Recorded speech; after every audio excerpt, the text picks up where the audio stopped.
The year was 1880. The land itself did not care.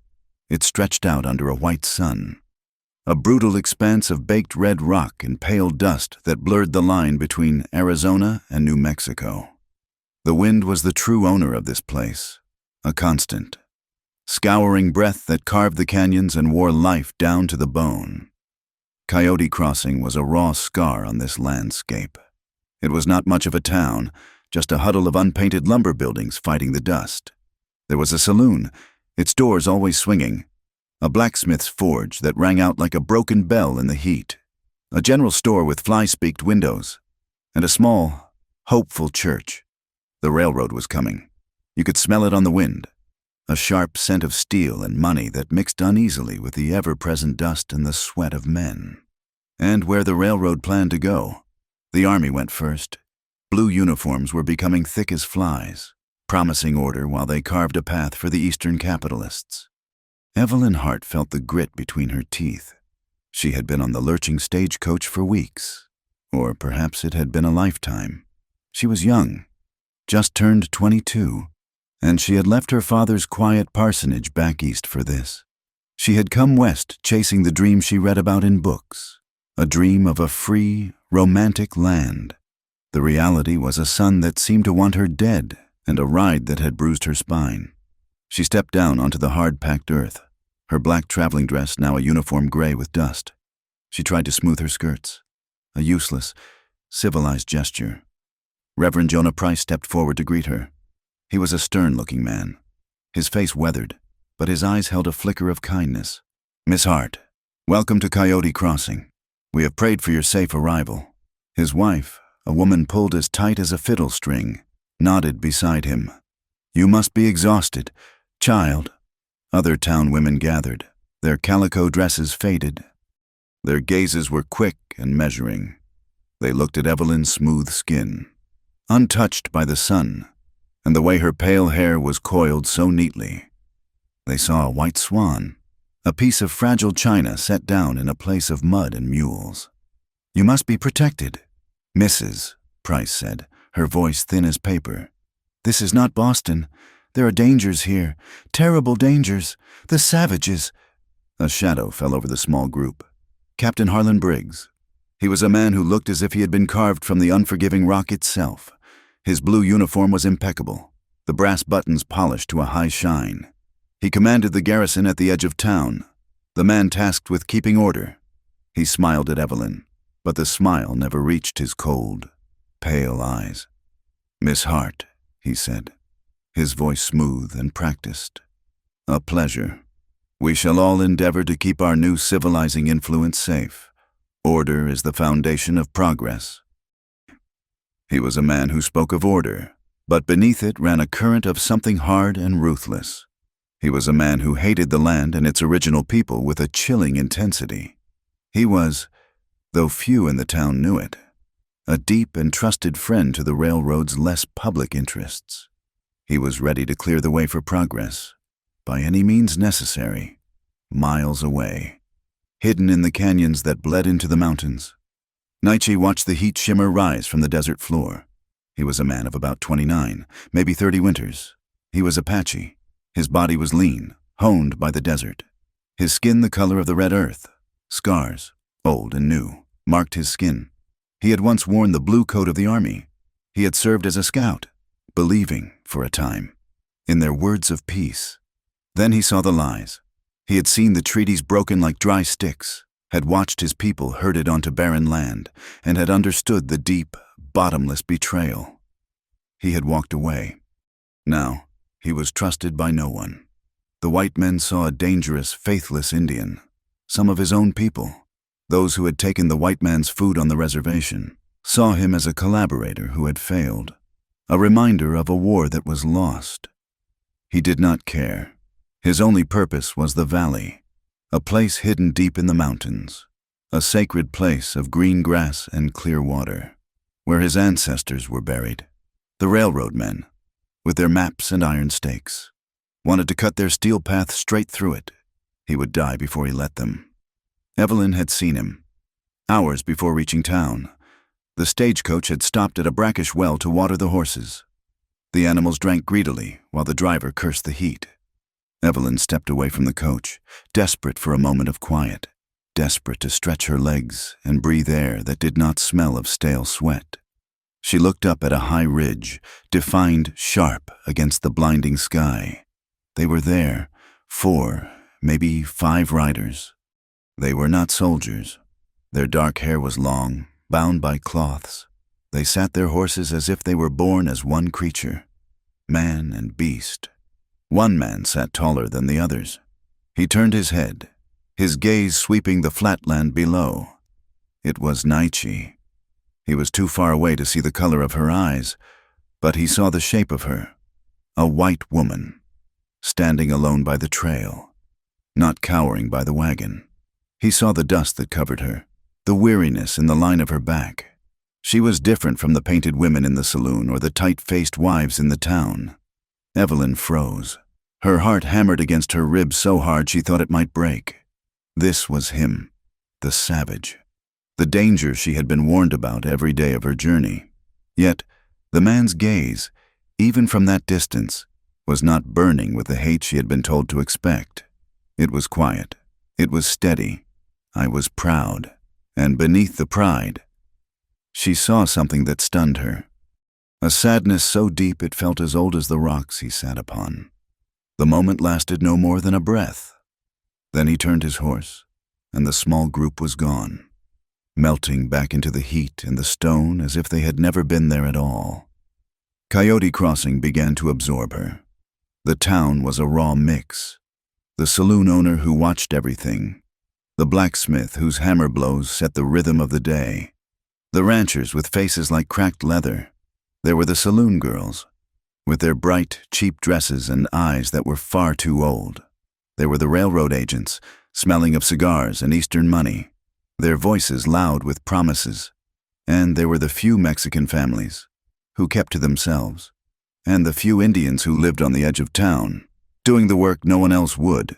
The rules of this place were simple, sharp, and unspoken. An Apache was a savage. Full stop. A problem to be cleared. A woman, a white woman, must be pure, modest, and obedient. A woman's honor was a thing more fragile than glass. Once cracked, it could never be mended, and she was worse than dirt. That evening, Evelyn sat at the Reverend Price's table. The food was simple, but the talk was thick. "Another attack up the line," a man in a dusty suit said. He was one of the railroad agents. "Apache tore up a half-mile of track, killed 2 surveyors. Mrs." Price put a trembling hand to her throat. "Animals? They are animals?" "It is that scout who turned," the agent said, stabbing a piece of beef. "Naichi, the one who worked for the army and then ran off. It proves you cannot trust a single one of them.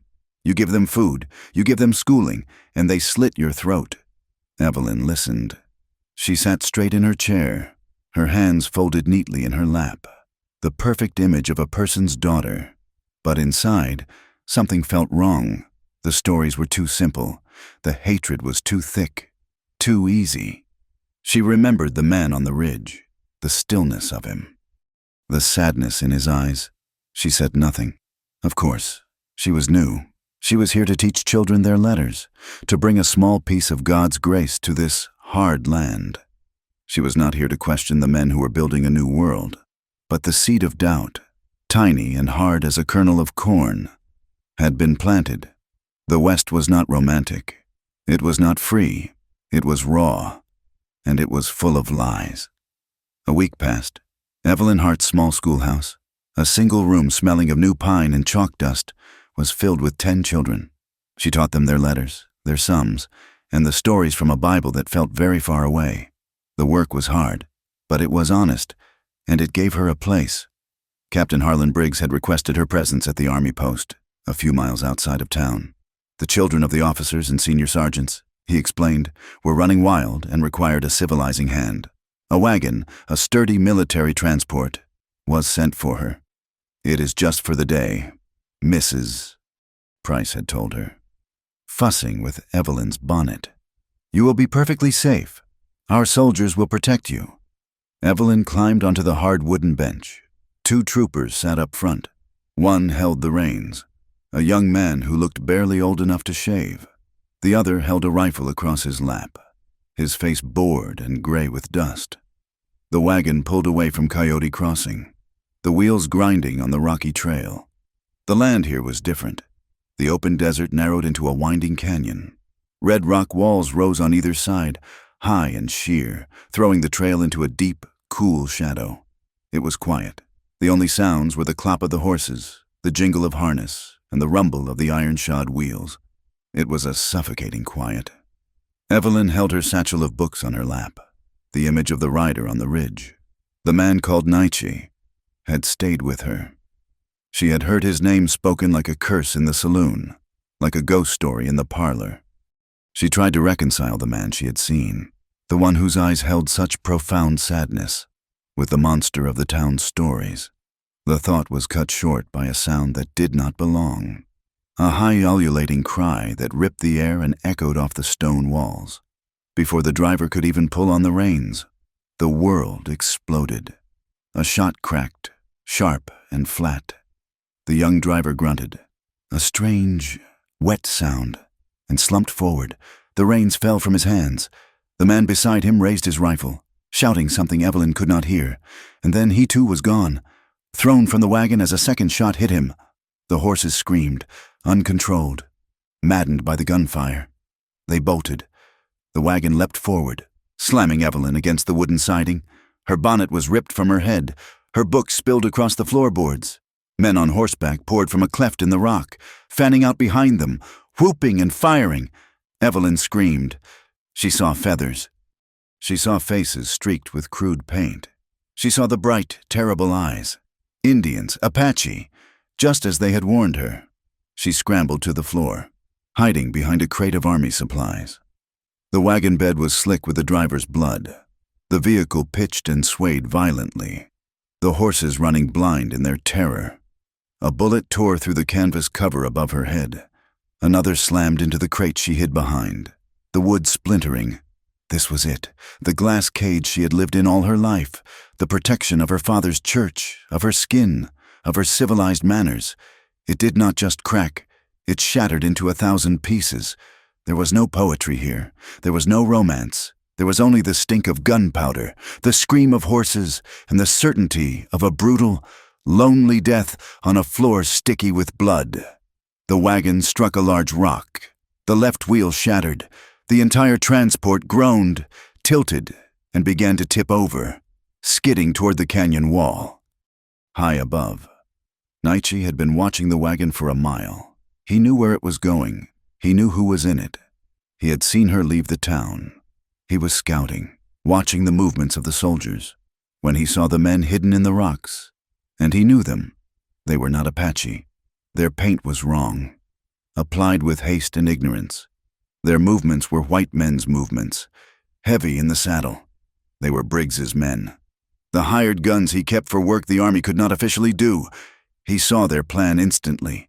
Attack the wagon, kill the soldiers, take the woman, blame his people. It was the perfect excuse to bring the war to the Hidden Valley. He could have let it happen. It was not his fight. She was a white woman, but he remembered her eyes at the well, and he knew, with a cold certainty, that this act would mean the death of his own people. He raised his rifle. He did not fire at the men chasing the wagon. He fired at the one man who had been riding the lead, the one now stopping, waiting for the wagon to crash so he could retrieve the woman. Nietzsche's shot was long, but true. The man flew from his saddle. The other attackers reined in, confused, searching the cliffs for the new threat. The diversion was all Nietzsche needed. He urged his horse down a narrow game trail, a path that seemed impossibly steep. The animal moved like a goat, sure-footed and fast. Evelyn was trapped. The wagon was on its side, her leg pinned beneath the crate. She heard the attackers shouting, their voices rough, not in the Apache tongue she had heard in town, but in guttural English. She was too terrified to understand the difference. A shadow fell over her. She looked up, her heart stopping. It was him, the man from the ridge. He moved with a speed that defied thought. He was not on his horse. He was at the wagon, tearing the canvas flap away. He saw her. His eyes met hers. There was no time for words. He gripped the edge of the crate that pinned her, his muscles bunching under his skin.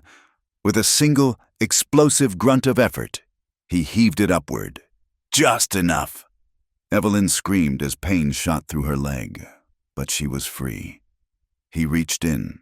His arm, bare and hard as oak, circled her waist.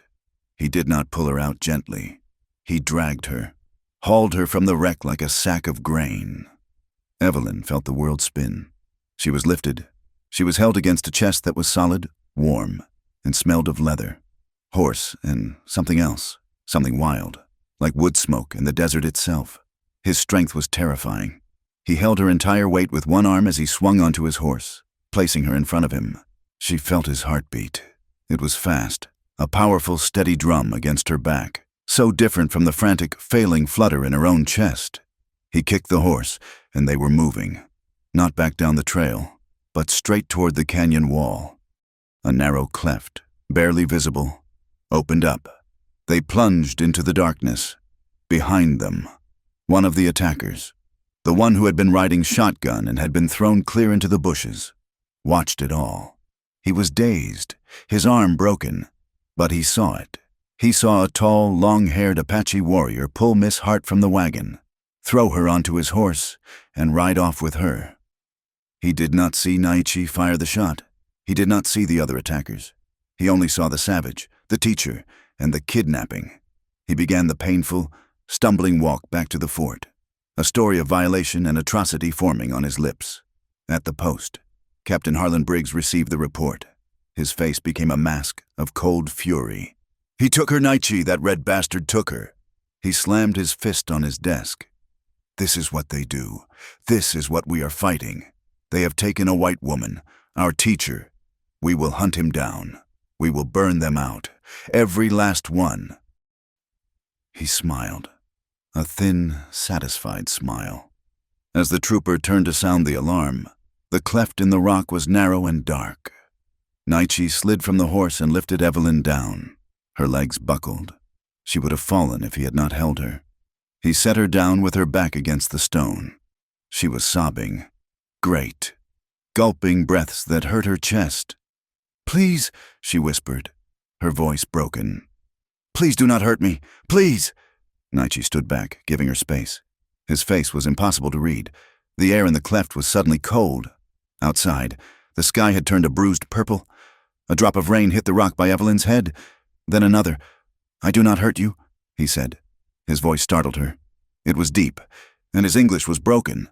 The words clipped. It was... Evelyn wiped her face, leaving a streak of dirt and blood. It was your people. No. He shook his head, his gaze locked on hers. Not Apache. White men. They paint their faces. Evelyn stared at him, her mind struggling to make sense of his words. White men, no. I saw them. I saw the feathers. Easy to wear feathers, he said. He gestured back toward the canyon. Men of the white captain. Briggs. A cold dread, different from the terror of the attack, settled on her. She looked at the man before her, the long black hair, the buckskin leggings, the knife at his belt. He was everything she'd been taught to fear, but his words felt true. And the men who had attacked, their voices. Why, she whispered. Why would they do that? He wants our land. He wants the valley. He needs a reason to kill us. Now he has one. Evelyn's internal world was tilting. Her father's sermons about heathens, Mrs. Price's warnings about savages, they all flooded back. But this man, this savage, had just pulled her from certain death. The soldiers, her protectors, had been killed by men who were not Indians. The space was suddenly very small. The rain began to fall in earnest. A steady drumming at the mouth of the alcove. She could see him clearly now, the way the faint light caught the high line of his cheekbones, the scar that ran from his temple to his jaw. His eyes were dark, serious, and filled with a weariness that matched the sadness she had seen before. But they were not cruel. He watched her. He saw the way she trembled. He saw the terror still in her eyes, But she was not screaming at him. She was not calling him a devil. She was listening. It was more than he had expected. A distant sound cut through the rain, faint but clear. A bugle call. Naichi tensed. "Soldiers, your captain, they come!" He knew what they would see. They would find the dead soldiers. They would find the wrecked wagon. And if they found him here, with her, they would kill him. They would have their proof. He moved toward the mouth of the alcove, pushing her gently. Go to them." Evelyn hesitated. She was terrified of him, but she was now also terrified of the soldiers. "They will find you," she said, her voice small. "I am not found," he said. It was a simple statement of fact.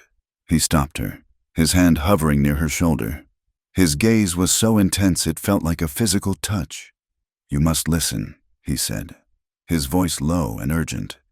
"You tell them what you saw. White men, painted like Apache." He leaned closer, and she could feel the heat radiating from him. "If you speak truth, you can save my tribe. If you are silent, my people will die for this lie." The moral weight of his words crushed her. He was giving her a choice she did not want. Then he turned. He did not walk to the back of the cleft. He reached up, his hands finding holds in the rock face that Evelyn could not even see. With a fluid, silent grace, he began to climb. He was a spider, a shadow, moving up the dark stone. In seconds, he was gone. Evelyn stood alone, shaking in the rain. Below, in the canyon, she heard the heavy sound of many horses and the shouts of angry, determined men. Evelyn stepped out from the cleft of rock, her hands raised, her dress plastered to her body by the rain.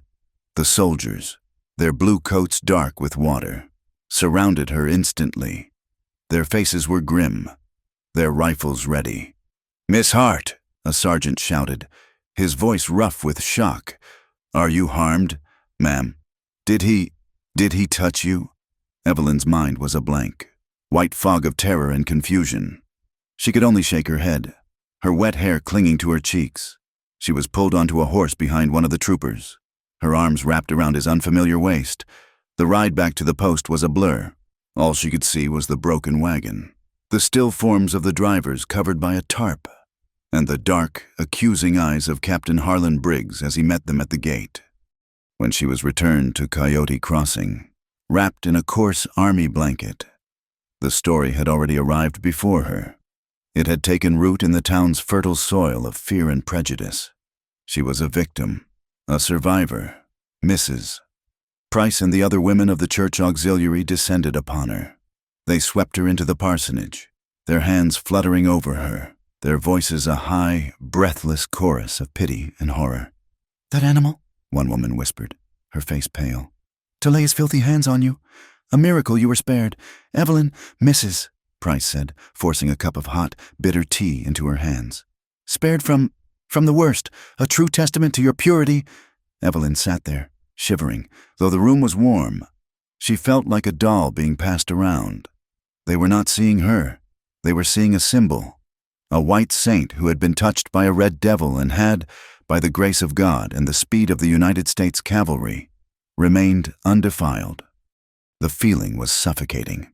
Every look of pity, every whispered word about her ordeal felt like another layer of dirt being piled on top of her.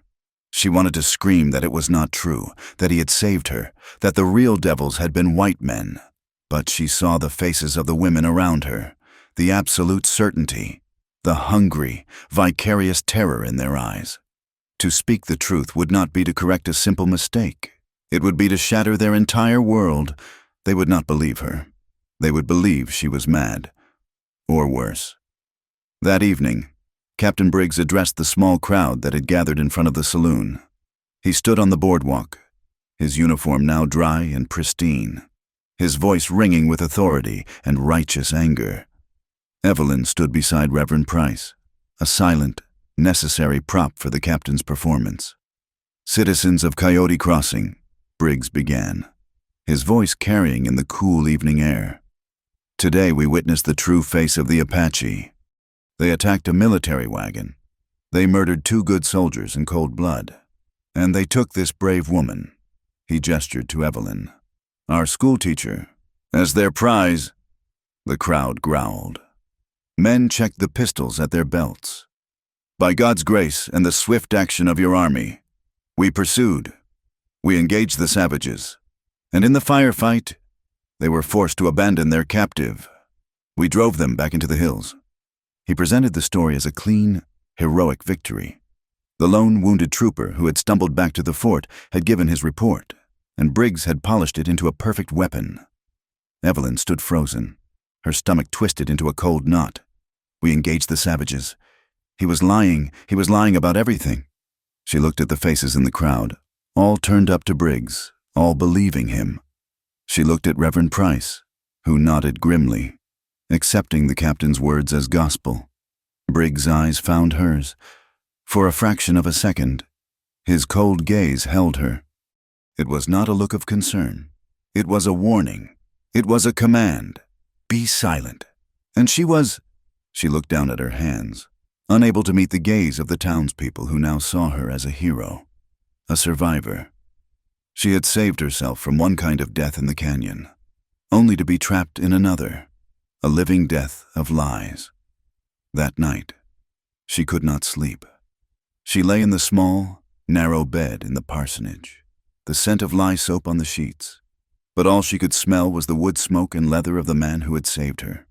All she could hear were his words, echoing in the suffocating quiet of the room. "If you are silent, my people will die." She was silent, and his people would die.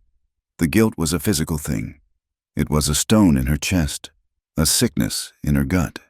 She had been raised by her father to believe that the truth was a holy thing, the highest virtue, and she had, in front of the entire town, participated in a lie that would be paid for in blood.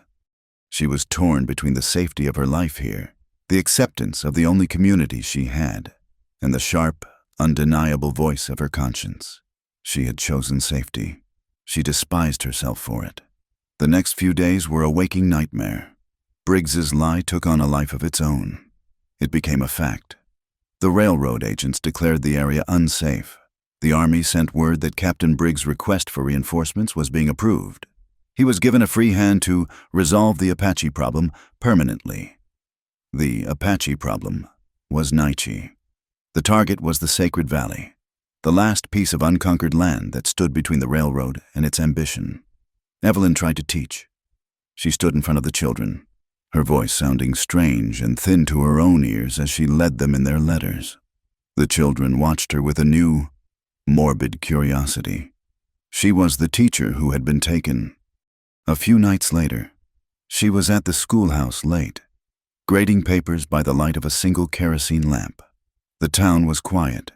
The saloon was a distant murmur. She was cleaning the chalk from the blackboard when she heard a sound, a soft scrape, just outside the back window. Her blood turned to ice. She froze, the rag in her hand. "Miss Hart." The voice was a low whisper, barely louder than the wind. It was him. She backed away from the window, her heart hammering against her ribs. "Go away," she whispered, her voice trembling. "They will see you. They will kill you." "They see me," he whispered back. "I need help." She crept toward the window. In the pale moonlight, she saw him leaning against the building. He was holding his side, his face tight with pain. There was a dark stain spreading across his buckskin shirt. "You are hurt," she breathed. "Soldiers, they shoot. The bullet is still inside." Evelyn's mind raced. Her first instinct, born of a lifetime of conditioning, was to run, to scream, to call for the Reverend. But then she saw his face. He was not a monster. He was a man, and he was bleeding. And he was bleeding because of her lie. "Wait," she whispered. She ran to the door, her hands shaking so badly she could barely work the latch. She barred it. She went to the front windows and pulled the heavy canvas curtains closed, plunging the room into near-total darkness. She lit one more lamp, placing it on her desk, keeping the light low. She unlatched the back window and pushed it open. Can you climb in?" He nodded, his breath hissing between his teeth. He grunted as he pulled himself up and over the sill. tumbling almost silently onto the wooden floor. He lay there for a moment, breathing hard. Evelyn stared down at him, an Apache warrior, bleeding on her schoolhouse floor, the most dangerous man in the territory. "Oh, God," she whispered. "What am I doing?" "You are." "Saving a life," he said, pushing himself up to a sitting position against the wall. She ran to the small supply cabinet where she kept rags for cleaning, and to the water bucket. I am not a doctor," she said, her hands fluttering uselessly. "I do not know what to do." "The bullet," he said, his voice strained. He pulled the torn shirt away from his side. It was a ragged, ugly wound, high on his ribs. It was bleeding, but not as much as she had feared. "I need—" "Knife," he said. "A knife. To dig. It is not deep." She looked at his belt, at the large knife sheathed there. He saw her look. He slowly unhooked it and slid it across the floor toward her. "Clean it. With the fire." She took the heavy knife. She held the blade in the chimney of the lamp until the steel was hot. Her hands were slick with sweat. He watched her, his dark eyes never leaving her face. "You must be fast," he said. She knelt beside him. "This will hurt." "Everything hurts," he replied. She closed her eyes for a second, said a prayer, and then did as he said. She pressed the tip of the hot knife into the wound. He did not cry out, but his entire body went rigid, a choked gasp hissing from his throat. She probed gently, her stomach heaving, and felt the small, hard lump of lead. She worked it, her teeth clenched, until it was free. She pulled it out and threw it on the floor. She grabbed the rags and her water canteen, the clean water her father insisted she bring from the parsonage well, and began to clean the wound. He sat against the wall, his head back, breathing deeply. The worst was over. "Why did you come here?" she whispered, her hands finally steadying as she focused on the task. "You were the only one who did not lie." "I did lie," she said, her voice thick with shame. "I was silent. I stood right there, and I let Captain Briggs tell everyone you attacked me. I let him lie." Nietzsche opened his eyes. He looked at her. "He gave you no choice." "To speak the truth, they would call you Apache lover. They would run you out, or worse." "They are going to attack your people," she said, tears welling in her eyes. "He has more soldiers coming. He is using me, using what he said you did, as an excuse to take the valley." "He always had the excuse," Nietzsche said, his voice stronger now. "He made this one. He used his own men, painted. I saw them. I shot one, the one you did not see." His words confirmed her darkest fears. It was not a guess. It was a plan. Briggs had planned the entire thing. She finished bandaging his side, tearing a strip from her own clean petticoat to make a tight compress. "You cannot stay here. If they find you—" "I know." He braced himself against the wall and slowly, painfully, got to his feet. He was tall, taller than she had realized. He filled the small room with a presence that was both dangerous and profoundly weary. She stood very close to him, helping him balance. "You are not like the others," he said, looking down at her. "Your heart is not hard." "I was a coward," she said. "You were afraid. There is a difference." He moved to the window. He paused, one hand on the sill, and looked back at her. The lamplight caught the scar on his face, the intensity of his gaze. He had saved her life. Now she had saved his. A strange, dangerous balance had been struck between them. She had not yet publicly defied her world, but in the silence of the schoolhouse, with the smell of blood and lie in the air, she had made her choice. She believed him. She believed he was innocent, and that her own people, the people of order and God, were the liars and the murderers. He started to climb out. As he swung his leg over the sill, his hand brushed hers, which was resting on the frame. It was an accident, a simple graze of skin on skin. A jolt went through her, sharp and sudden as a spark from the blacksmith's forge. It was not gentle, it was electric, startling. It was the first time in her 22 years that a man had touched her, not in greeting or in violence, but in this strange space. His eyes met hers. He had felt it too. The acknowledgement passed between them, silent and profound. Then he was gone, a shadow vanishing into the deeper shadows of the alley. Evelyn stood there, her fingers tingling, her heart pounding a new, strange rhythm. She stared at the bloody rags on the floor, at the small, dark bullet, at the open window. She did not know that, across the street, in the alley behind the general store, a small boy named Timmy, who had gotten up to use the outhouse, had seen it. He had not seen Nietzsche's face. He had only seen a tall, dark shadow with long hair, a shadow that looked just like an Indian, climbing out of the schoolteacher's window. He ran back inside, his heart full of a terrifying, exciting secret, a secret he would tell his older brother in the morning, a secret that, by noon, would be a rumor, and by sundown, would be a fact. The child's secret was a spark in dry grass. Timmy told his older brother. The older brother, eager to show his worldly knowledge, told his friends at the livery. One of them told his mother when he came home for lunch. By mid-afternoon, the spark was a fire. It did not travel as a fact. It traveled as a whisper, which was far more powerful. The women of the town gathered at the general store, their hands sorting through bolts of cloth, spoke in low, urgent tones. He saw what Mrs. Albright, the saloon-keeper's wife, said, her eyes, sharp and dark as obsidian chips, missed nothing. She was a woman who enjoyed the weight of other people's sins. "A shadow," the blacksmith's wife whispered, leaning closer. "A tall one, with the long hair, climbing right out of the schoolhouse window, past midnight." Her window. Another woman breathed, her hand flying to her chest.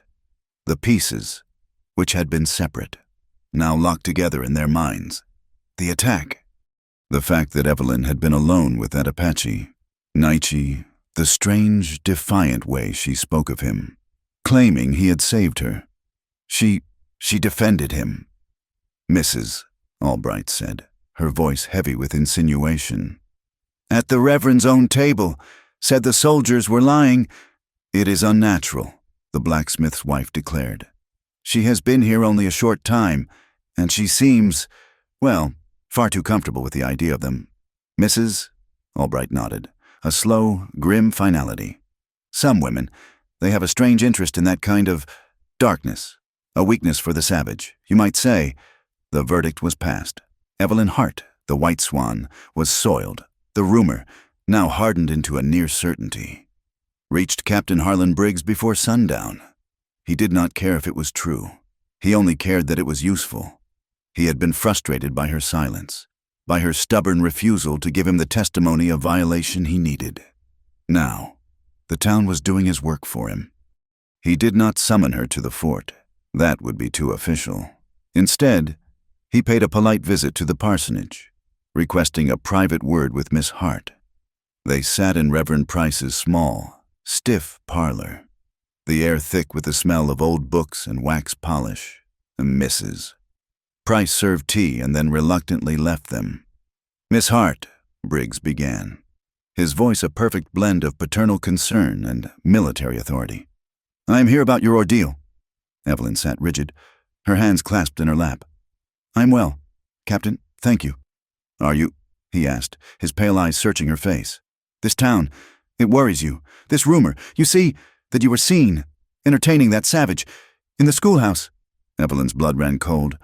"That is a lie." "Is it?" Briggs leaned forward, his voice dropping. "Miss Hart, I am not here to judge you. I am here to help you. I know what these animals are. You were alone with him in the canyon. And now, perhaps, again," he softened his expression. "You are a young woman. You do not understand the defilement. He is not a man, Evelyn. He is an animal. What he did to you, it is a trauma. It can make a person confused, make them say things they do not mean. He did nothing to me," Evelyn said, her voice shaking but firm. "He saved my life. He saved you." Briggs's smile was thin and cold. "From whom? From his own brothers, we have the report. We know what happened." "You have a lie," she said, her voice rising. "The men who attacked us were white men, painted." Briggs sighed, as if dealing with a difficult child. "You were hysterical. It is understandable. Your mind has protected you, but you must be strong now. You must tell me the truth." He leaned closer, his voice becoming a near whisper. "You do not have to be ashamed. Tell me, did he touch you, child? Did he desecrate you? You can tell me. I will make him pay for it." He wanted her to say it. He was pushing the words into her mouth. He needed her to be his violated victim. She stood up abruptly, her chair scraping on the wooden floor. "He saved me. He was wounded by soldiers, and I bandaged his side. At the schoolhouse. That is what your spy saw. I was cleaning a wound. I would do it for any man." The captain's face hardened. The mask of concern evaporated, revealing the cold, hard ambition beneath. He rose slowly. "You bandaged him. Yes. The Apache who murdered my men, the animal who abducted you. You gave him aid and comfort." His voice was flat. "Dangerous. You are not confused. Miss Hart, you are a sympathizer." "I am a Christian," she retorted, her voice trembling with a mixture of fear and fury. "Your compassion is misplaced," Briggs said, walking to the door. "And it is dangerous. It is a threat to the order of this territory." He paused, his hand on the latch. "I strongly suggest you reconsider your story." He left. Evelyn sank into her chair, her body trembling. He did not believe her. And now he saw her as an enemy. The social execution was swift. The next afternoon, a delegation of 3 women, led by Mrs. Albright, arrived at the parsonage. They did not ask to see Evelyn. They met with Reverend Jonah Price for nearly an hour. When they left, the Reverend, a man who believed in God but feared his congregation more, looked 10 years older. He found Evelyn in her room, staring out the window. "Evelyn," he began, his voice heavy, his hands twisting the brim of his hat. "My child, the ladies of the town board." "I know," Evelyn said, not turning. "They want me to leave." No, he said quickly. "Not at all. It is just, they feel, given your terrible trauma, that you are not quite yourself. And with these rumors, they believe it is a distraction for the children." He finally forced the words out. "They think it is best if you rest, suspend your teaching duties, just for a short while, temporarily, until the army has settled this unpleasantness with the Apache." She turned to face him then. Her eyes were dry. "I am dismissed." "It is a suspension. Evelyn, for your own good, to protect your reputation." "My reputation?" she asked, a bitter laugh escaping her. "My reputation is already destroyed, Reverend, and you are letting it happen. These are difficult times," he mumbled, unable to meet her gaze. "We must have faith. Faith," she repeated. She looked at the small, weak man, and for the first time, she felt nothing but pity for him. She left the parsonage. She did not know where she was going. She just walked. She walked past the church, past the blacksmith's forge, past the edge of town, where the raw buildings gave way to the endless, aching desert. Her feet, acting on a memory of their own, carried her down the rocky trail, into the canyon. She did not stop until she reached the small, dark alcove where Nietzsche had first left her. She sank onto the dusty ground, her back against the same cold stone, and finally, she wept. She wept for her lost job, for her lost honor, for the simple, clear world she had believed in. "Your world has hard rules." The voice came from above. She looked up, startled, wiping her tears. Nietzsche was sitting on a ledge 10 feet above her, as still as the rock itself. He had been watching her. He climbed down, his movements fluid and silent. His side was still bandaged with her white cloth, a stark contrast to his dark skin. They fired me," she said, her voice a raw whisper. "I know," he said. He had been scouting the town. He watched everything. I saw the women. I saw their faces. It was because of you, she said, a new anger rising through her grief. Because I helped you. Because I told the truth. No, he said, his voice flat. It is because you are in his way. Briggs, he needs you to be a victim. You will not be one, so he makes you a whore. Evelyn flinched, the word hitting her like a slap. It was the word she had been dreading, the word that meant the end of a woman's life. What am I supposed to do? She cried, looking out at the harsh, unforgiving landscape. I have no money. I have no job. I have nowhere to go. They will not even let me back east. Not with this stain on me. Naichi was silent for a long moment. He looked back toward Coyote Crossing, his expression unreadable. Then he looked at her. Here, he said, gesturing toward the town. In that place. You are gossiping. You are a fallen woman. You are a target for Briggs. He will not stop. He will use you, or he will destroy you. You are a weakness he must control. He turned and pointed toward the high, distant mountains, purple in the late afternoon sun. With me, they will call you a traitor. They will say, he paused, using the word she dreaded. You are the Indian's whore. They will hunt you for it. Evelyn's breath caught in her throat. But, he said, his voice quiet, you will be free. You will live. You will not be his lie. He offered her a simple, terrible choice. Come with me, to the valley. My people are there. Briggs will not find you. You will be safe from him. He was not offering her a life. He was offering her an escape. She stared at him, her mind reeling. To leave. To abandon everything. To willingly step over the line that separated the civilized world from the savage one. To go with a man she barely knew. A man her people considered a murderer. It was madness. It was suicide. I cannot, she whispered. I cannot live like that. You are already living like that, Naichi said. You just will not see it. He turned. I will be here.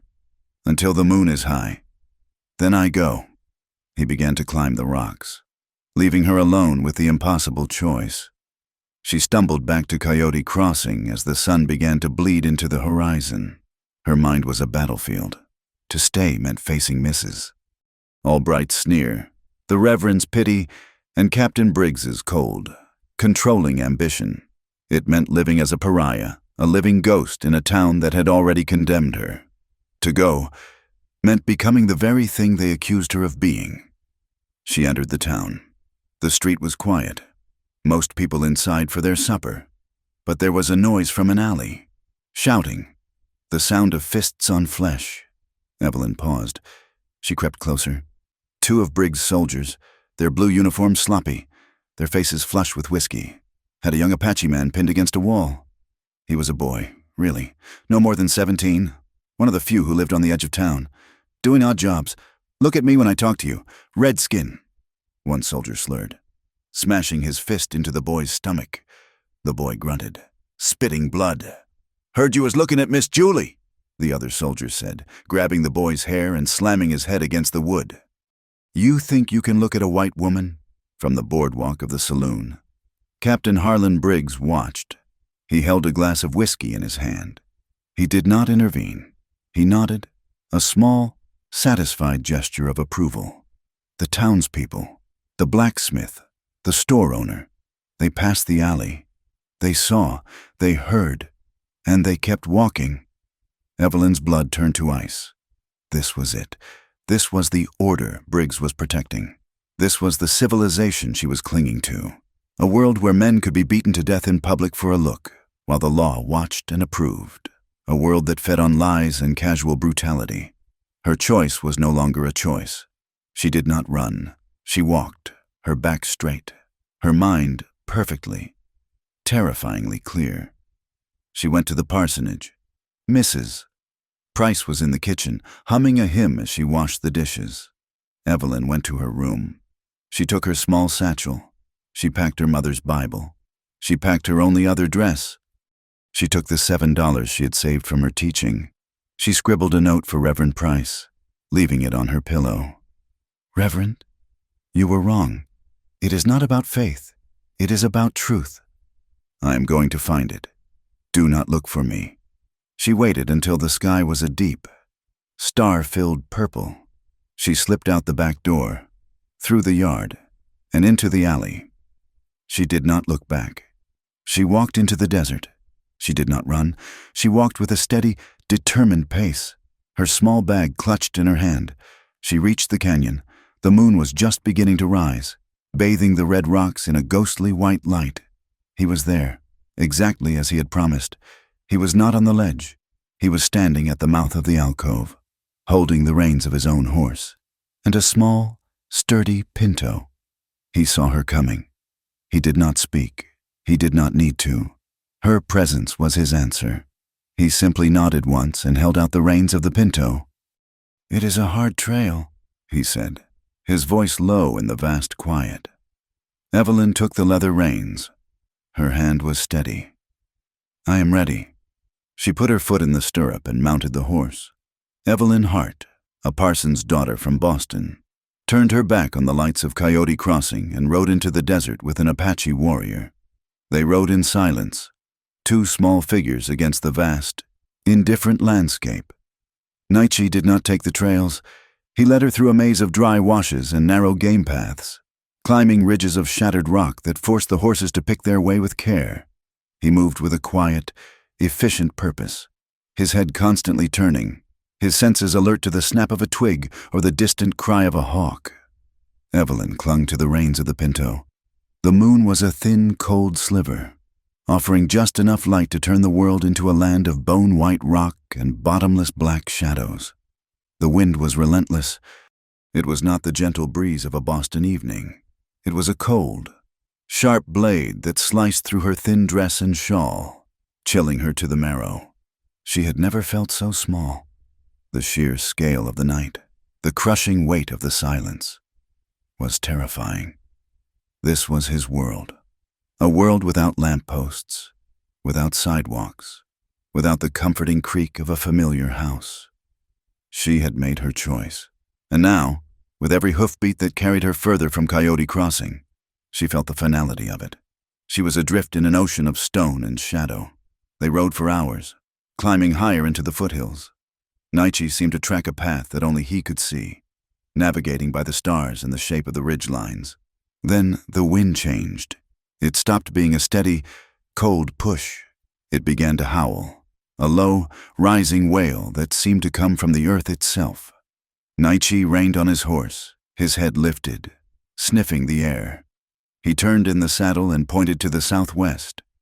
"Bad wind comes," he shouted over the rising shriek. "We must find shelter." It came upon them with the speed of a freight train, the air filled with sand. It was not dust. It was a scouring, stinging cloud of grit that instantly blinded her. Evelyn cried out, shielding her eyes, her horse stamping and turning in panic. The world vanished into a screaming, swirling chaos of brown. Nietzsche was off his horse in an instant. He grabbed the bridle of her pinto, pulling the terrified animal close to his own. "Get down," he yelled. He pulled her from the saddle, his hands firm on her waist. She fell against him, coughing, her lungs filling with dust. "This way!" He kept one hand locked on her arm, dragging her forward. He led the horses behind a tall spire of rock that offered a meager break from the worst of the wind. He found what he was looking for, a shallow hollow in the rock face, barely a cave, just a deep overhang. "In," he commanded, pushing her inside. He forced the horses to crouch as low as they could, their backs to the storm, and then he joined her in the small space. It was not a shelter. It was a hole.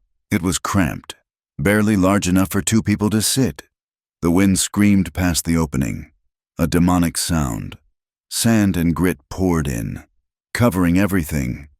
Evelyn huddled against the back wall, pulling her shawl over her head, her body shaking uncontrollably. She was colder than she had ever been, and she was terrified. The storm was alive. It was a monster, trying to claw its way into their refuge. She began to shiver violently, the cold and the fear overwhelming her. Nietzsche watched her for a moment, his face a mask in the swirling darkness. He said nothing. He simply moved, He shifted his body, placing himself between her and the opening of the hovel. He sat with his back to the wind, a solid, living wall. He pulled his own blanket from his roll and threw it over her, covering her head and shoulders. Evelyn froze. His body was inches from hers. She could feel the heat radiating from him, a stark contrast to the icy wind. He was taking the full force of the sand, which peppered the back of his shirt and head. He had built a barrier of his own flesh. She huddled under the blanket, breathing in the scent of him that clung to the wool smoke, leather, and the clean, sharp smell of the high desert. She was pressed against the stone on one side and shielded by him on the other. It was the first moment of true physical intimacy she had ever known. Yet it held no hint of desire. It was purely protective. It was the way a great tree might shield a small bird. Her shivering did not stop, but the terror began to recede.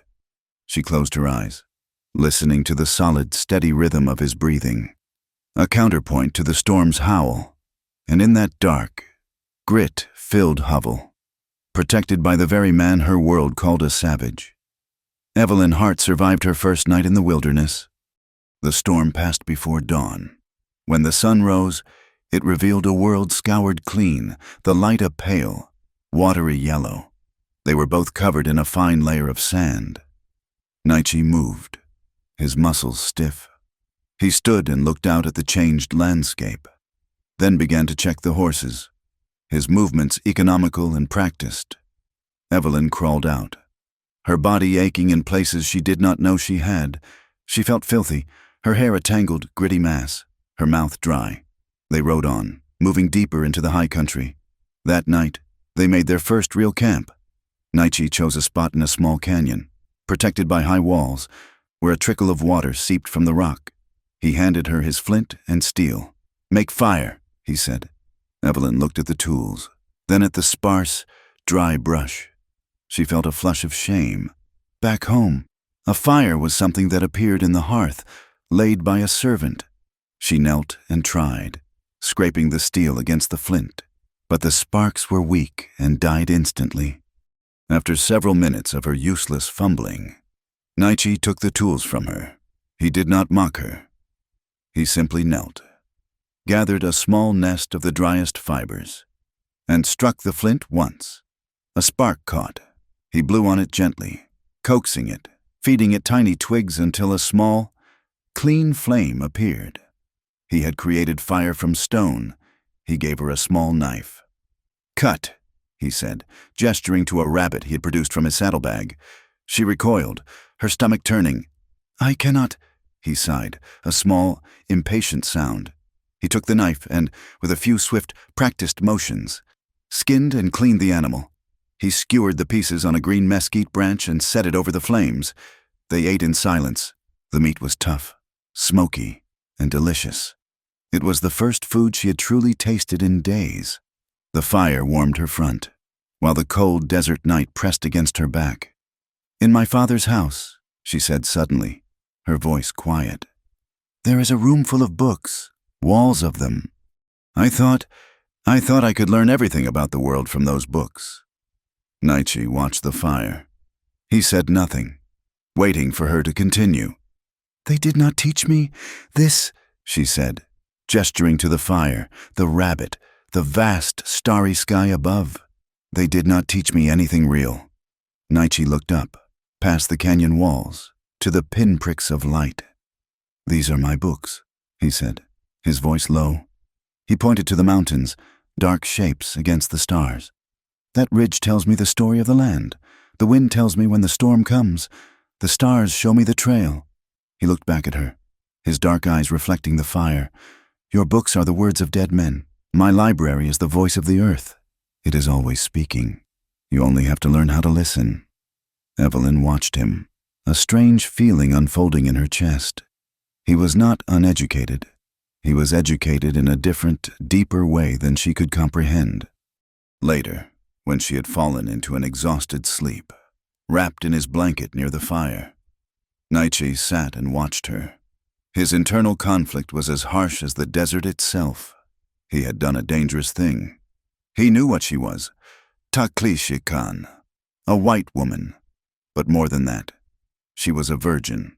He saw it in the way she flinched from his slightest movement, in the deep, unviolated innocence of her eyes. To bring a white woman to his people was trouble. To bring this white woman was a disaster. It was a sign of war. It was a provocation that Briggs would use to justify any atrocity. His people would see her as a threat, a spy, or a curse. And he was a man. He had been without a woman for a long time. He could not deny her beauty. It was not the sturdy, capable beauty of an Apache woman. It was a fragile, pale beauty, like a flower that had no business being in the desert. He saw the soft curve of her cheek in the firelight, the way her breath misted in the cold air. He felt the primitive, male instinct to take what was offered, what was now dependent on him. He crushed the feeling. He smothered it like a fire. She had come to him for protection. She was running from a world that had betrayed her. To use her weakness against her, to take advantage of her dependence, would make him no better than Briggs. It would make him the animal they all said he was. He made a silent vow. He would be her guardian. He would guard her from the soldiers, from the desert, and from his own people. He would guard her, even from himself. Back in Coyote Crossing, Captain Harlan Briggs was in a cold fury. Reverend Price had come to him, shaking, holding Evelyn's note. Briggs had listened, his face impassive. "She has run off," the Reverend stammered. "With him, of her own free will. God help her." Briggs said nothing. He went to the stable. He gathered his men. They found the tracks easily, leading out of town toward the canyon. And then, a mile out, a trooper found it a small, lace-edged handkerchief, snagged on a thorn bush. It was hers. Briggs took the scrap of cloth. This was not a military operation anymore. It was a personal affront. That thing, that savage, had not just taken a white woman. He had taken his symbol. He had stolen the one pure, civilizing influence in the town. The woman Briggs himself had set up as his victim and his prize. The fact that she had chosen to go was an insult he could not endure. "He will not have her," Briggs whispered to himself, his fingers crushing the delicate cloth. He returned to the fort and assembled his team. He did not take the regular patrol. He took a dozen men he trusted, men who understood the railroad's interests, and 3 grizzled, hard-case scouts who hunted Apache for money. "The order is simple," Briggs told them, his voice like ice. "That red bastard Nietzsche has abducted Miss Hart. He has, without doubt, defiled her by now. We are not going to arrest him. We are going to rescue her and put him in the ground. I want his head. Do you understand?" The men nodded, their faces grim. They were riding to avenge a white woman's honor. It was the holiest and most profitable cause in the West. After 3 more days of hard travel, Nietzsche led Evelyn up a narrow, winding pass. Evelyn was near collapse. Her muscles screamed. Her skin was sunburned, and her fine Eastern clothes were in tatters. Nietzsche stopped his horse at the top of the pass. "Look," he said. Evelyn raised her head, too weary to care, and then she saw it. Her breath caught. Below them, tucked between towering walls of red rock, was a valley. It was not brown and gray. It was green. A deep, vibrant green. A river, lined with cottonwood trees, snaked through a meadow of tall grass. It was an oasis, a secret paradise hidden in the heart of the desolate wilderness. "This," Nietzsche said, his voice deep with a reverence she had never heard. "This is Diyatai, the Valley of the Eagles. This is my home." Evelyn stared, her exhaustion forgotten. She suddenly understood everything. She understood why he fought. This was not just land. It was life itself. They rode down the steep trail. As they neared the valley floor, figures emerged from the wickiups, the brush shelters scattered among the trees. The entire village stopped. Children paused in their games, their dark eyes wide. Women grinding corn looked up, their hands still. Men, lean and hard, appeared with rifles and bows. They did not look at Nietzsche. They looked at her. Evelyn felt 100 pairs of eyes on her. Their gazes were not welcoming. They were suspicious, hostile, and afraid. She was the enemy. She was the walking symbol of the white world that hunted them. An old man, his face a map of deep wrinkles, stepped forward. He spoke to Naichi, his voice a low, guttural rattle. Evelyn could not understand the words, but his tone was sharp, questioning, and angry. Naichi swung down from his horse. He stood tall, his face proud. He spoke back, his voice firm and carrying. He gestured to Evelyn, then to the trail they had come. He spoke for a long time. He was vouching for her. He was tying his honor to her presence.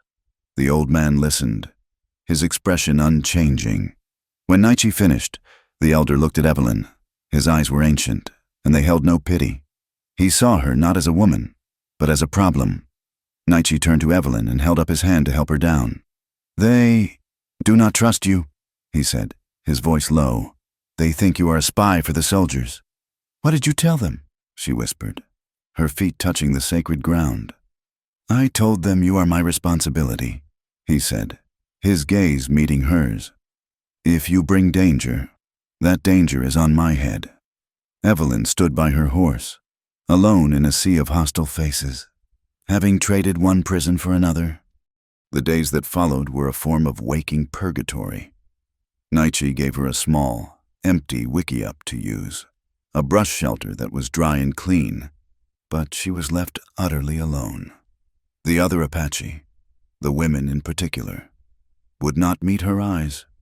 They would walk past her, their faces set, sometimes turning to speak in low, quick whispers that she knew were about her. The children, who in any other place would have been curious, were held back by their mothers, their dark eyes watching her from a safe distance. She was an outcast, again. She had fled the prison of Coyote Crossing only to find herself in a new one, a beautiful, green valley where she was just as despised. She was Takli Shikan, the white woman, the enemy. The tension came to a head on the third day. A council was called.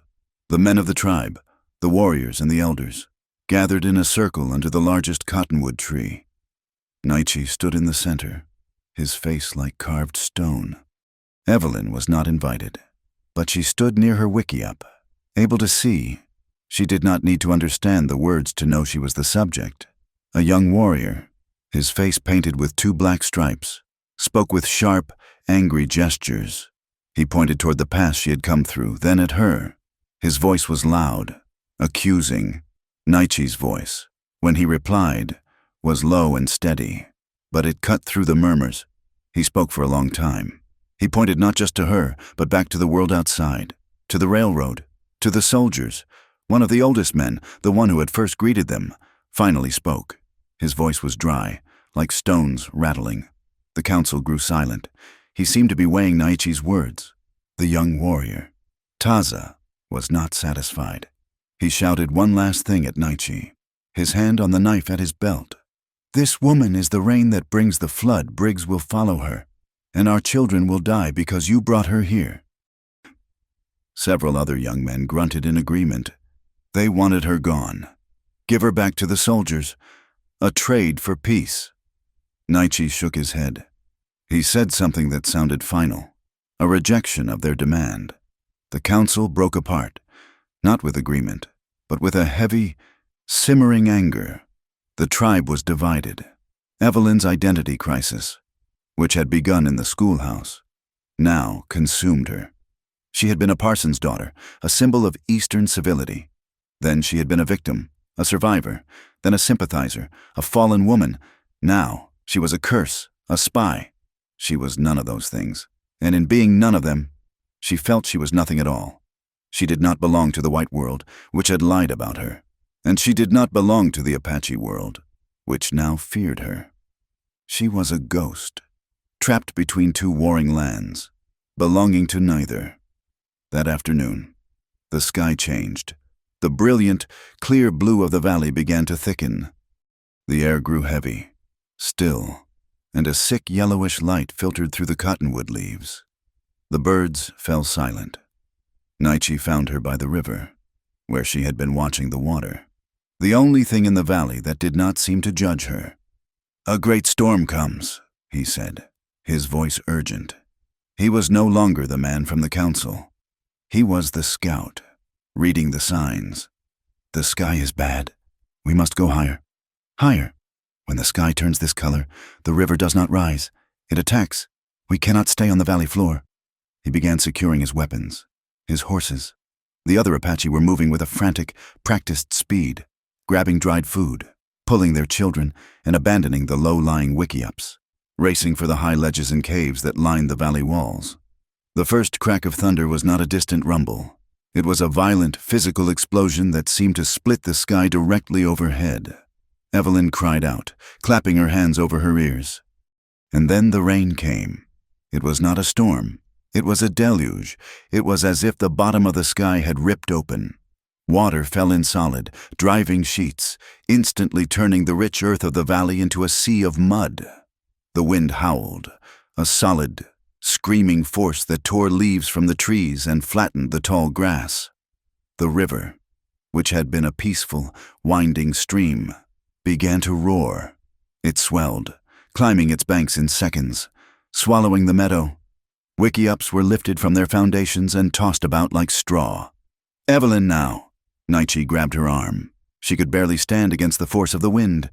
He dragged her toward the rock wall at the edge of the meadow. We must climb. He pointed to a dark opening high up the cliff face, a place she had not even noticed before. It seemed impossibly high. I cannot, she screamed over the din. You will! He pushed her ahead of him, his body shielding her from the worst of the wind. The rain was so thick she could not see more than a few feet.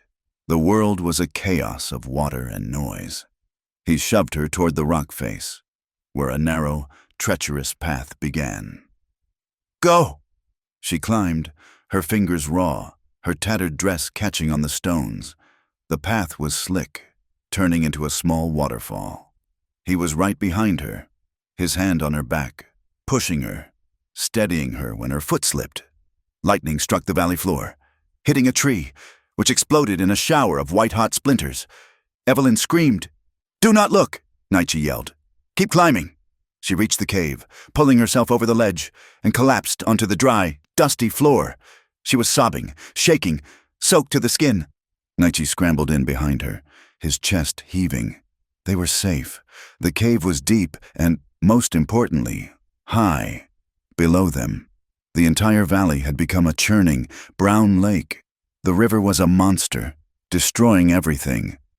They huddled in the darkness, watching the storm unleash its fury. They were trapped. As night fell, the storm did not lessen. The wind and rain continued to lash the valley. The cave was pitch black, and the temperature plummeted. The water streaming off Evelyn's clothes began to chill her to the bone. Her shivering, which had started from fear, became violent and uncontrolled from the cold. Naichi watched her, his face grim. He knew the signs. The cold could kill her long before the storm passed. He moved to the back of the cave, to a place he had clearly used before. He felt around in the darkness and produced a small, leather-wrapped bundle. Inside was a flint and steel, and a handful of dry, shredded bark. He built a small fire, his movements practiced and efficient. A small, brave flame flickered to life, pushing back the darkness and the cold. It was a tiny island of warmth in the middle of the roaring night. But it was not enough. Evelyn's clothes were a heavy, sodden weight, draining the life from her. Your clothes, Naichi said, his voice flat, factual. They will freeze you. You must take them off. Evelyn stared at him, her eyes wide with a new kind of terror. What? The water in them will kill you. He was not asking. He was stating a fact of survival. I cannot, she whispered, her face burning with a shame so deep it momentarily eclipsed her fear. Then you will die here, he said, not unkindly. He saw her hesitation. He understood what he was asking. He turned his back to her, a gesture of profound respect. Take them off. I have a dry blanket. He unslung his bedroll and pulled out a thick, dry fur, a buffalo hide. He held it out behind him, still facing the cave wall. Evelyn looked at his strong, straight back. Then she looked at the driving rain. Her teeth were chattering so hard she could barely think. She knew he was right. This was not Boston. This was not a question of modesty. It was a question of life. Her fingers were numb, fumbling with the tiny buttons of her ruined dress. She stripped off the heavy, wet wool. She dropped the multiple layers of soaked petticoats, which landed on the stone floor with a wet smack. She was left in her chemise and corset, which were also drenched. With a final, desperate sob, she unlaced the corset and threw it aside. She pulled the thin, wet chemise over her head. She was, for the first time in her life, completely naked. She snatched the fur from his hand and wrapped it around her body, her skin screaming at the touch of the soft, dry animal hide. She huddled by the fire, pulling her knees to her chest, her entire body shaking with cold, humiliation, and a strange, sudden relief. Nietzsche finally turned.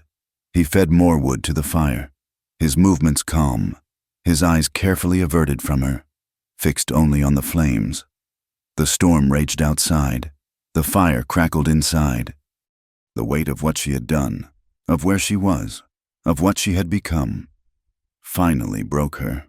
"They were right," she whispered, her voice a broken thing. Nietzsche looked up, his gaze questioning. "The women in the town," she said, tears streaming down her face, mixing with the rain on her skin. "Mrs. Albright, they called me a whore. They said I had a weakness for you." She clutched the fur tighter, as if it could hide her from the words. They took my job. They ran me out of town. Captain Briggs, he tried to make me say you defiled me. They all decided I was soiled." The confession poured out of her, the words tumbling over each other in the dark, thundering cave. "But they lied. It was all a lie." She looked at him, her eyes wild, desperate for him to understand the terrible, crushing irony of her life. No man has ever touched me." She looked down, her shame absolute. I have never even been kissed, not in kindness." She was sobbing now. Great, tearing breaths. I am still a virgin, and they hate me for something I never did. And now I'm here, and I am nothing. I have nothing left." Nietzsche watched her. He did not move. He let her words fill the small space. He had seen his people stripped of their land, their dignity, their lives, all by the lies of white men. Now, he saw this woman, a living embodiment of that same world, broken by those same lies. He did not see the Taklish Khan. He saw her, Evelyn. He moved slowly, deliberately, so as not to frighten her. He knelt on the stone floor in front of her. The firelight played over the planes of his face, the old scar. He did not reach for the blanket. He did not reach for her body. He reached for her face. His hand was rough, calloused from war in the wilderness, but his touch was lighter than a leaf. He cupped her cheek, his thumb brushing away a tear. She froze, her breath catching in her throat. He leaned in, slowly, and he pressed his lips to the salty, wet track on her skin. It was not a kiss of passion. It was a kiss of acknowledgement, a kiss of shared pain, but it changed everything. The air in the cave became thick, charged. The sound of the storm seemed to fade to a dull roar. All Evelyn could feel was the warmth of his hand on her skin, the impossible tenderness of his lips. She leaned into his touch, a small, involuntary sound escaping her. This was the kindness she had just confessed she had never known. This was the touch she had craved. She looked at him, her eyes wide, frightened of the new, powerful, aching feeling that was rising in her chest, a feeling that had nothing to do with fear. "Go easy," she whispered. Her voice was trembling, the words barely audible. It was a plea for her body, which was untried and terrified, a plea for her heart, which was shattered. "Be gentle. I am broken." Nietzsche looked deep into her eyes. He saw the fear. He saw the desperate, fragile hope behind it. He rested his forehead against hers. She could feel his warm breath, smell the smoke and the rain on his skin. "There is no easy in the Wild West," he said, his voice a low, deep rumble. His words were not a rejection. They were the truth. They were the rock of the cave, the violence of the storm, the hardness of the life they were both forced to live. She closed her eyes, a tear of despair squeezing out. He was right. There was no easy place for her. But then he spoke again, his voice softer, yet stronger than the wind. But this is a hard path, and we will walk it together. She opened her eyes. I will not leave you, he said. I will not let them harm you. Not if you truly choose me. Not if you choose this life. He was not taking, he was offering. He was offering her the one thing no one else had: his word, his protection, and a choice. She looked at him. She saw the man who had pulled her from the wagon, the man who had shielded her from the sandstorm, the man who had given her his only fire, his only blanket, who had turned his back to protect her modesty, the man who had listened to her deepest shame and had answered, not with judgment, but with tenderness and a promise of strength. This was not a choice she was being forced into by her father, or by Briggs, or by the town. This was her choice. She did not speak. Her hand, which had been clutching the fur, slowly rose. She touched his face, her fingers, pale and trembling, tracing the dark, jagged line of the scar on his jaw. He did not move. He waited. She leaned forward, closing the last trembling inch between them, and she pressed her lips to his. The fire flared, as if a new log had been thrown on it. It cast their shadows, huge and dark, against the stone wall of the cave. The two shadows moved, leaned, and then they merged, becoming one single flickering form. Outside, in the dark valley, the driving, pounding, violent rain finally began to soften. The wind died to a whisper. The thunder rolled away, defeated, into the far-off mountains. The storm had broken. The dawn broke over a valley of mud. The world was a ruin of brown sludge, broken branches, and the wreckage of the Apache camp. The river, though it had pulled back from its assault, was still a thick, angry torrent, a different color than the peaceful stream Evelyn had first seen. When they climbed down from the cave, the ground sucked at their feet. The air was cold, washed clean, but it smelled of decay. Naichi found her dress, a sodden, muddy rag snagged on a broken tree. He handed it to her, his face grim. She dressed in the shelter of the rocks, her hands fumbling with the damp, torn cloth. When she emerged, he was waiting. The night in the cave had changed everything. The space between them was no longer miles wide. It was a single, shared breath. He reached out, his calloused thumb brushing a streak of mud from her cheek. It was not a lover's caress. It was a gesture of ownership, of acknowledgement. It was a touch that said, "You are mine." The other Apache, climbing down from their own high shelters, saw it. They saw the way he stood by her. They saw the way her eyes, once wide with fear, now stayed fixed on his. Steady and trusting, the whispers did not stop, but their nature changed. She was no longer just the white woman. She was Naichi's woman. Taza, the young warrior who had openly defied Naichi, watched them, his face a mask of stone. He did not understand, but he saw the shift in his leader. The valley's defenses were gone. The storm had washed away brushworks and smoothed out the ground. The roar of the river drowned out the small sounds of the wilderness. That was why the sentry did not hear them until it was too late. Briggs had not come by the pass.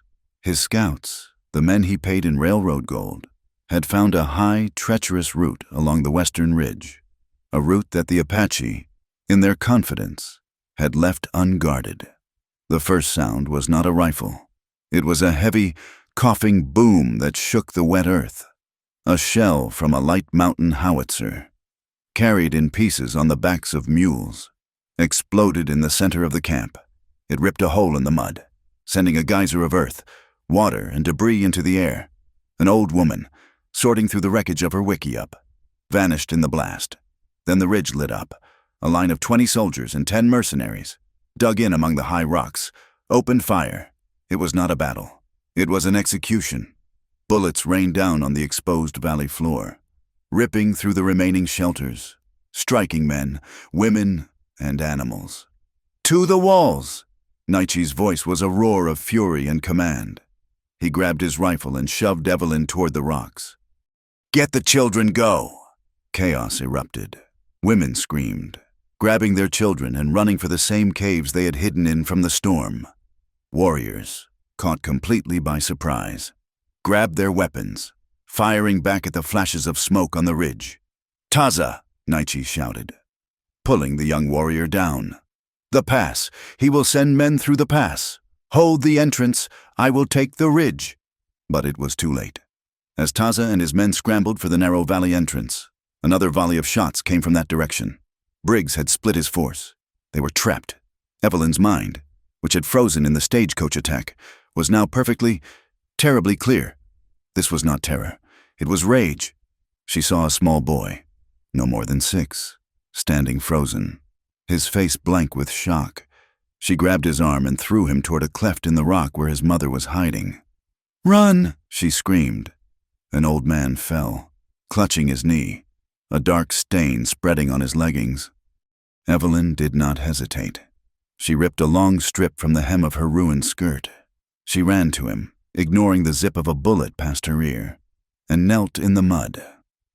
"Hold this," she commanded, pressing the wad of cloth into the wound.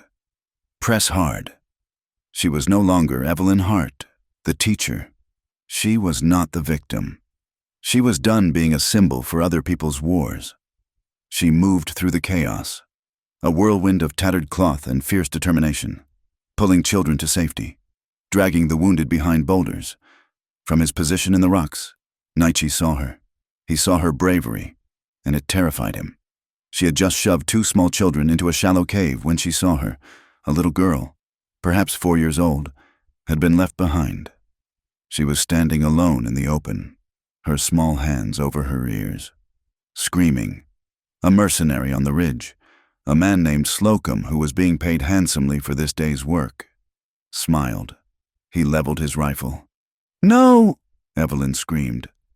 She left the cover of the rocks and ran. "Evelyn, get back!" Naichi roared. But she did not hear him. She sprinted across the open mud, bullets kicking up puffs of dirt around her. She dove, a desperate, sliding tackle, grabbing the child and pulling her down, shielding the small body with her own.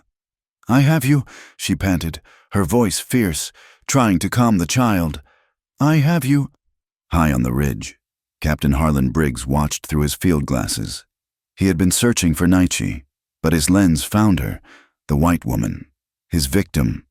She was covered in mud, her hair wild, and she was clutching an Apache child to her breast. She was protecting them. The sight broke something in his mind. The perfect narrative he had built the rescue of the defiled white maiden was disintegrating. "Hold your fire!" he bellowed at Slocum. "That is her, that is Miss Hart." He stood up, exposing himself. "Miss Hart, Evelyn!" His voice echoed, amplified by the stone walls. "We are here to rescue you. You are safe." Evelyn looked up, shielding her eyes. She could see his dark shape against the sky. "You are a captive," Briggs shouted, his voice ringing with a desperate, false righteousness. "A performance for his own men. We will free you, look. Men see what they have done to her. They have defiled her. They have driven her mad. She is living in the dirt with animals." His words struck Evelyn with the force of a physical blow. He was still lying. He would never stop lying. Naichi, hearing the exchange, saw a second soldier on the ridge ignoring the captain's order, taking aim at the defiant woman. Naichi left his own cover, raising his rifle in one smooth motion. He fired. The soldier on the ridge stiffened and fell backward, but the soldier's shot was already on its way. It was aimed directly at Evelyn. Naichi moved. He was not a man. He was a panther. He crossed the 20 yards of open mud in 3 bounds and threw himself at Evelyn, tackling her and the child, pushing them deep into the mud behind a fallen, half-burned log. He landed on top of her, his body a solid, heavy shield. The bullet thudded into the log, exactly where her head had been. He grunted. The air knocked from his lungs. For one surreal moment, they were pressed together, Naichi, Evelyn, and the small, weeping Apache child. A strange, impossible family, baptized in mud and gunpowder. "Are you hurt?" he panted, his face inches from hers. "No," she breathed, her voice shaking. You... Stay down." He began to crawl back toward his men. The sight of it, the savage warrior risking his own life to shield the white woman, shattered Briggs's last shred of sanity. It was a perversion. It was an intolerable betrayal. Evelyn pushed the child toward the rocks. Then she stood. She was shaking, not with fear, but with a pure, unholy fury. She stepped out from behind the log, her tattered dress dripping mud, her face a mask of rage. "Liar!" she shrieked. The word cut through the gunfire. The battle paused. "Harlan Briggs, you are the liar." Briggs froze, his field glasses still raised. "I am not a captive," Evelyn screamed, her voice raw. "I left. I ran from you. You are the murderer. You sent your men. You painted them. You attacked the wagon. You killed your own soldiers to start this war." A terrible, ringing silence fell over the valley. The soldiers on the ridge, the mercenaries in the pass, they all heard her. Her words, spoken in her clear, educated Eastern voice, carried an undeniable weight of truth. "She is insane," Briggs shouted, his voice suddenly shrill. "The savages have broken her mind. She is a traitor." "He," she pointed to Nietzsche, who was now watching, "is a man of honor. You are a coward and a butcher. God will not forgive you. Harlan." On the ridge, a sergeant named O'Malley lowered his rifle. He was the man who had been on duty at the fort 2 weeks ago. He was the one who had seen Briggs in a late meeting with the fat man from the railroad. He had seen the bag of gold coins passed. It seemed like a bonus. Now, it looked like a payment. "Sir," O'Malley said, turning to Briggs. What did she mean?" "Shut up, Sergeant," Briggs screamed, his composure gone. "It is an Apache trick. She is his whore. Do you hear me? She is a whore. Fire it will kill them all. Kill her." He raised his own rifle and fired at Evelyn. The shot was wild, panicked, and it went wide. The order and the panic behind it broke the soldiers' resolve. They had signed up to fight savages, to rescue a white woman. They had not signed up to murder her on the orders of a screaming madman. Their firing became hesitant, ragged. Nietzsche saw it. The hesitation, the crack in their discipline. This was the moment. He turned to Taza. "The east wall, the snake path. Take 4 men. Get above them. Now!" Taza looked at Nietzsche, then across the battlefield at Evelyn, who was now dragging a wounded Apache woman into the cave. The hatred in his eyes was gone, replaced by a dazed respect. He nodded once, grabbed his men, and vanished into the rocks. Nietzsche looked at Evelyn, who had taken shelter in the cave with the children and the wounded. "Evelyn," he shouted. She met his gaze across the muddy field. He pointed to his saddlebag, which lay near the cave entrance. The mirror, the signal mirror. She understood. He had shown her on the journey. This is how we speak without a voice. "When you see Taza on the ridge," he yelled, "you will signal, tell them. The captain is weak." She nodded. She was not a nurse, not a victim. She was a signal. She was a part of this. She found the small piece of polished silver and climbed to the mouth of the cave, her eyes fixed on the high eastern ridge. But the battle was not over. Briggs, in his fury, pushed his men in the pass forward, trying to break the line by sheer force. Nietzsche and his warriors held them. The fighting was hand to hand, knife to rifle butt. Nietzsche saw his friend, a man named Dasoda, take a soldier's bayonet to the chest. He fell, his eyes wide with surprise, and did not get up. Then, a new scream. From the river. A child, a boy of 8, terrified by the shooting, had broken from the cave and tried to run. He had slipped in the mud, falling into the swollen, churning river. The current took him instantly. He was swept away, his small arm reaching up once. Then he was gone. The loss was a physical blow. Nietzsche staggered. His heart ripped open. Dasoda, now a child. He saw Evelyn see it. Her hand flew to her mouth, her body frozen in horror. This was no longer a defense. This was vengeance. He looked up. A flash of light, high on the eastern ridge. Taza was in position. He looked at Evelyn. She saw it. She raised the mirror, catching the morning sun. She flashed the signal. Weak! He is weak! Naichi raised his bloody knife and his rifle. He gave a cry that was not human. It was the cry of the valley itself, a cry of grief and final, absolute judgment. The trap was sprung. Taza's flanking fire ripped through the mercenaries' position on the pass. The pincer movement was complete. Naichi's warriors surged forward, fighting with the desperate strength of men defending their last piece of earth. The battle devolved into a brutal, close-quarters melee of knives, clubbed rifles, and fists. Briggs, seeing his tactical advantage collapse, screamed at his men to hold the line, his voice cracking with fury. He was no longer a commander. He was a man trapped in a corner. Then, a new sound. Not from the ridge, not from the pass. It came from the valley entrance, the main trail leading back toward Coyote Crossing. Hold your fire in the name of the law. Hold your damn fire. A rifle shot cracked. Not at a man, but into the air. The sound was sharp, authoritative, and utterly unexpected. The fighting faltered.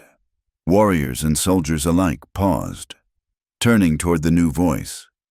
Riding into the muddy battlefield was a man Evelyn did not recognize, but Naichi did. Sheriff Lucas. He wore a simple vest and a dusty hat, his star pinned crookedly. Behind him was a posse of a dozen men, but it was a strange posse. Evelyn saw the blacksmith from town, his huge arms bare. She saw 2 ranchers she recognized from the general store, their faces grim. And she saw 4 regular army soldiers, their uniforms mismatched, their expressions sullen. They were not here as part of Briggs's attack. They were here as witnesses. Sheriff Lucas reined in his horse, his eyes sweeping over the scene, the dead, the wounded, the mud, the burning wickiups. His gaze found Captain Harlan Briggs, who stood frozen by the ridge. Then his eyes found Evelyn. He took off his hat. "Miss Hart, are you all right?" Evelyn Hart stepped out from the cave. She was no longer hiding. She walked past the log that had saved her, past the body of DeSoto, past the stunned, watching soldiers. She was covered in filth, her dress in ribbons, her hair a wild mat of mud and leaves. Blood Naichi's, the Apache child's. The old man's was smeared on her hands and face. She did not look like a person's daughter. She looked like the spirit of the valley itself, rising from the mud to pass judgment. She stopped in the open, halfway between Naichi's warriors and the soldiers. "Sheriff Lucas," she said, her voice not a scream, but a cold, clear, carrying tone that cut through the silence. "I am not all right. No one here is all right. Because of him." She raised a trembling, muddy finger and pointed directly at Harlan Briggs. "He is a liar and a murderer. Sheriff, and I am his witness. She is mad," Briggs shouted, his face purple. "She is a traitor. Lucas, siding with them, she is his." "Be silent, Captain," Lucas said, his voice quiet but heavy as iron. "Let the lady speak." And Evelyn spoke. She told them everything. She started with the stagecoach, with the painted white men, the voices she heard speaking English. She told them of Naichi saving her. She told them of Captain Briggs's visit to the parsonage, of him begging her to say she had been defiled, of him needing a lie to start his war. "He did not like my story, Sheriff," Evelyn said. Her eyes locked on Lucas. "So he destroyed my reputation. He had me fired. He told the town I was a whore, a sympathizer, to silence me, to get me out of his way." She gestured to the ruined camp. "And when I would not be silent, he followed me here. He is not here to rescue me. He is here to silence me, and to exterminate a people whose only crime is living on land the railroad wants." The soldiers of the posse looked at the ground. Sergeant O'Malley, who had come with Lucas, stepped forward. "It is true, Sheriff. I saw the captain take money, a lot of it, from the railroad agent, 2 nights before the stagecoach attack." "Lies," Briggs roared. "All of you traitors." Naichi stepped forward, his body tense, his rifle held low. He did not speak. He unhooked the small leather pouch from his belt, the one he had recovered from the canyon ambush. He threw it. It landed in the mud at Sheriff Lucas's feet. Lucas dismounted. He picked up the pouch and opened it. Inside was a scrap of blue wool, torn from a uniform, and a single brass button. It was not a standard issue button. It had a small, custom insignia. "This button," Lucas said, looking at it. "It matches the ones on your personal jacket, Captain, the one you wear to the saloon." He looked over at the mercenary named Slocum, the one who had tried to shoot the child. He was leaning against a rock, a dark stain spreading from his gut. He was dying. "Tell me, Slocum," Lucas said, walking over to him. "You are checking out anyway. What is the truth?" Slocum coughed, a wet, rattling sound. He looked at Briggs with dead eyes. "He paid us good," he whispered. "The captain," he said, "make it look like redskins. No witnesses." He closed his eyes. The silence that followed was absolute. The soldiers on the ridge looked at each other. Then down at their captain, they had their proof. From the teacher, from the sergeant, from the Apache, and from their own dying man. Harlan Briggs was alone. He looked from the accusing face of the sheriff to the betrayed faces of his men, to the cold, steady hatred in Nietzsche's eyes, and finally, he looked at Evelyn, the woman who had undone him. He snapped. He threw his head back and laughed. It was not a human sound. It was a dry, cracking bark. "You fools," he spat. "All of you, you are standing on a gold mine, and you are crying about a few dead Indians' progress. That is what this is. That is what I am." He pointed at the wooden survey stake near his feet. The new, raw-cut wood, a bright yellow against the brown mud. That is the future. The railroad is coming, and with it comes mines, towns, smelters. It comes with saloons and cathouses and gambling halls, an empire of money. Right here, he glared at Nietzsche, and this filth was in the way. This valley was in the way. You cannot stop it. You cannot stop America. This is not progress. "Harlan," Lucas said, his hand on his pistol. "This is just greed. This is murder." "It is the same thing," Briggs screamed. "This nation was built by men like me, men willing to clear the path to do the hard work. And this whore." His eyes fixed on Evelyn. His face, which had been a mask of righteous fury, collapsed into one of pure, spiteful hatred. She was the one, the small, weak, civilized woman. She was the one who had ruined it all. "You should have stayed a victim," he whispered. He was faster than anyone expected. He did not go for his rifle. He ripped the revolver from his hip. He aimed it straight at Evelyn's heart. He never saw Nietzsche move. Nietzsche had been watching the captain's eyes, not his mouth. He had seen the shift, the final, murderous intent. He did not shout. He did not think. He moved. He threw himself in front of Evelyn, a shield of flesh, just as he had for the child, just as he had in the sandstorm. The gun exploded. The bullet, meant for Evelyn, slammed into Nietzsche's chest. The force was stunning, lifting him from his feet. He grunted, a sharp, surprised sound. His eyes wide. He looked at Evelyn, a strange, confused expression on his face. "Nietzsche!" she screamed, the sound tearing from her throat as she caught him, his dead weight pulling her to her knees. Briggs smiled, his teeth bared. He raised the pistol again, to finish the job, to kill them both. A second, louder shot rang out. It was not from a pistol. It was the heavy, deep crack of the sheriff's rifle. Harlan Briggs stood still. The smile on his face froze. He looked down. A dark, spreading stain was blossoming on the front of his perfectly clean uniform. He looked up at Lucas, his expression not of anger, but of simple, profound surprise. He fell backward, his feet tangling in the survey line. He landed hard, his head and shoulders splashing into the mud, his body coming to rest across the bright yellow railroad stake. His blood, dark and immediate, began to pool around the raw wood, staining the first mark of his new empire. Silence. The battle was over. Evelyn did not look. She did not care.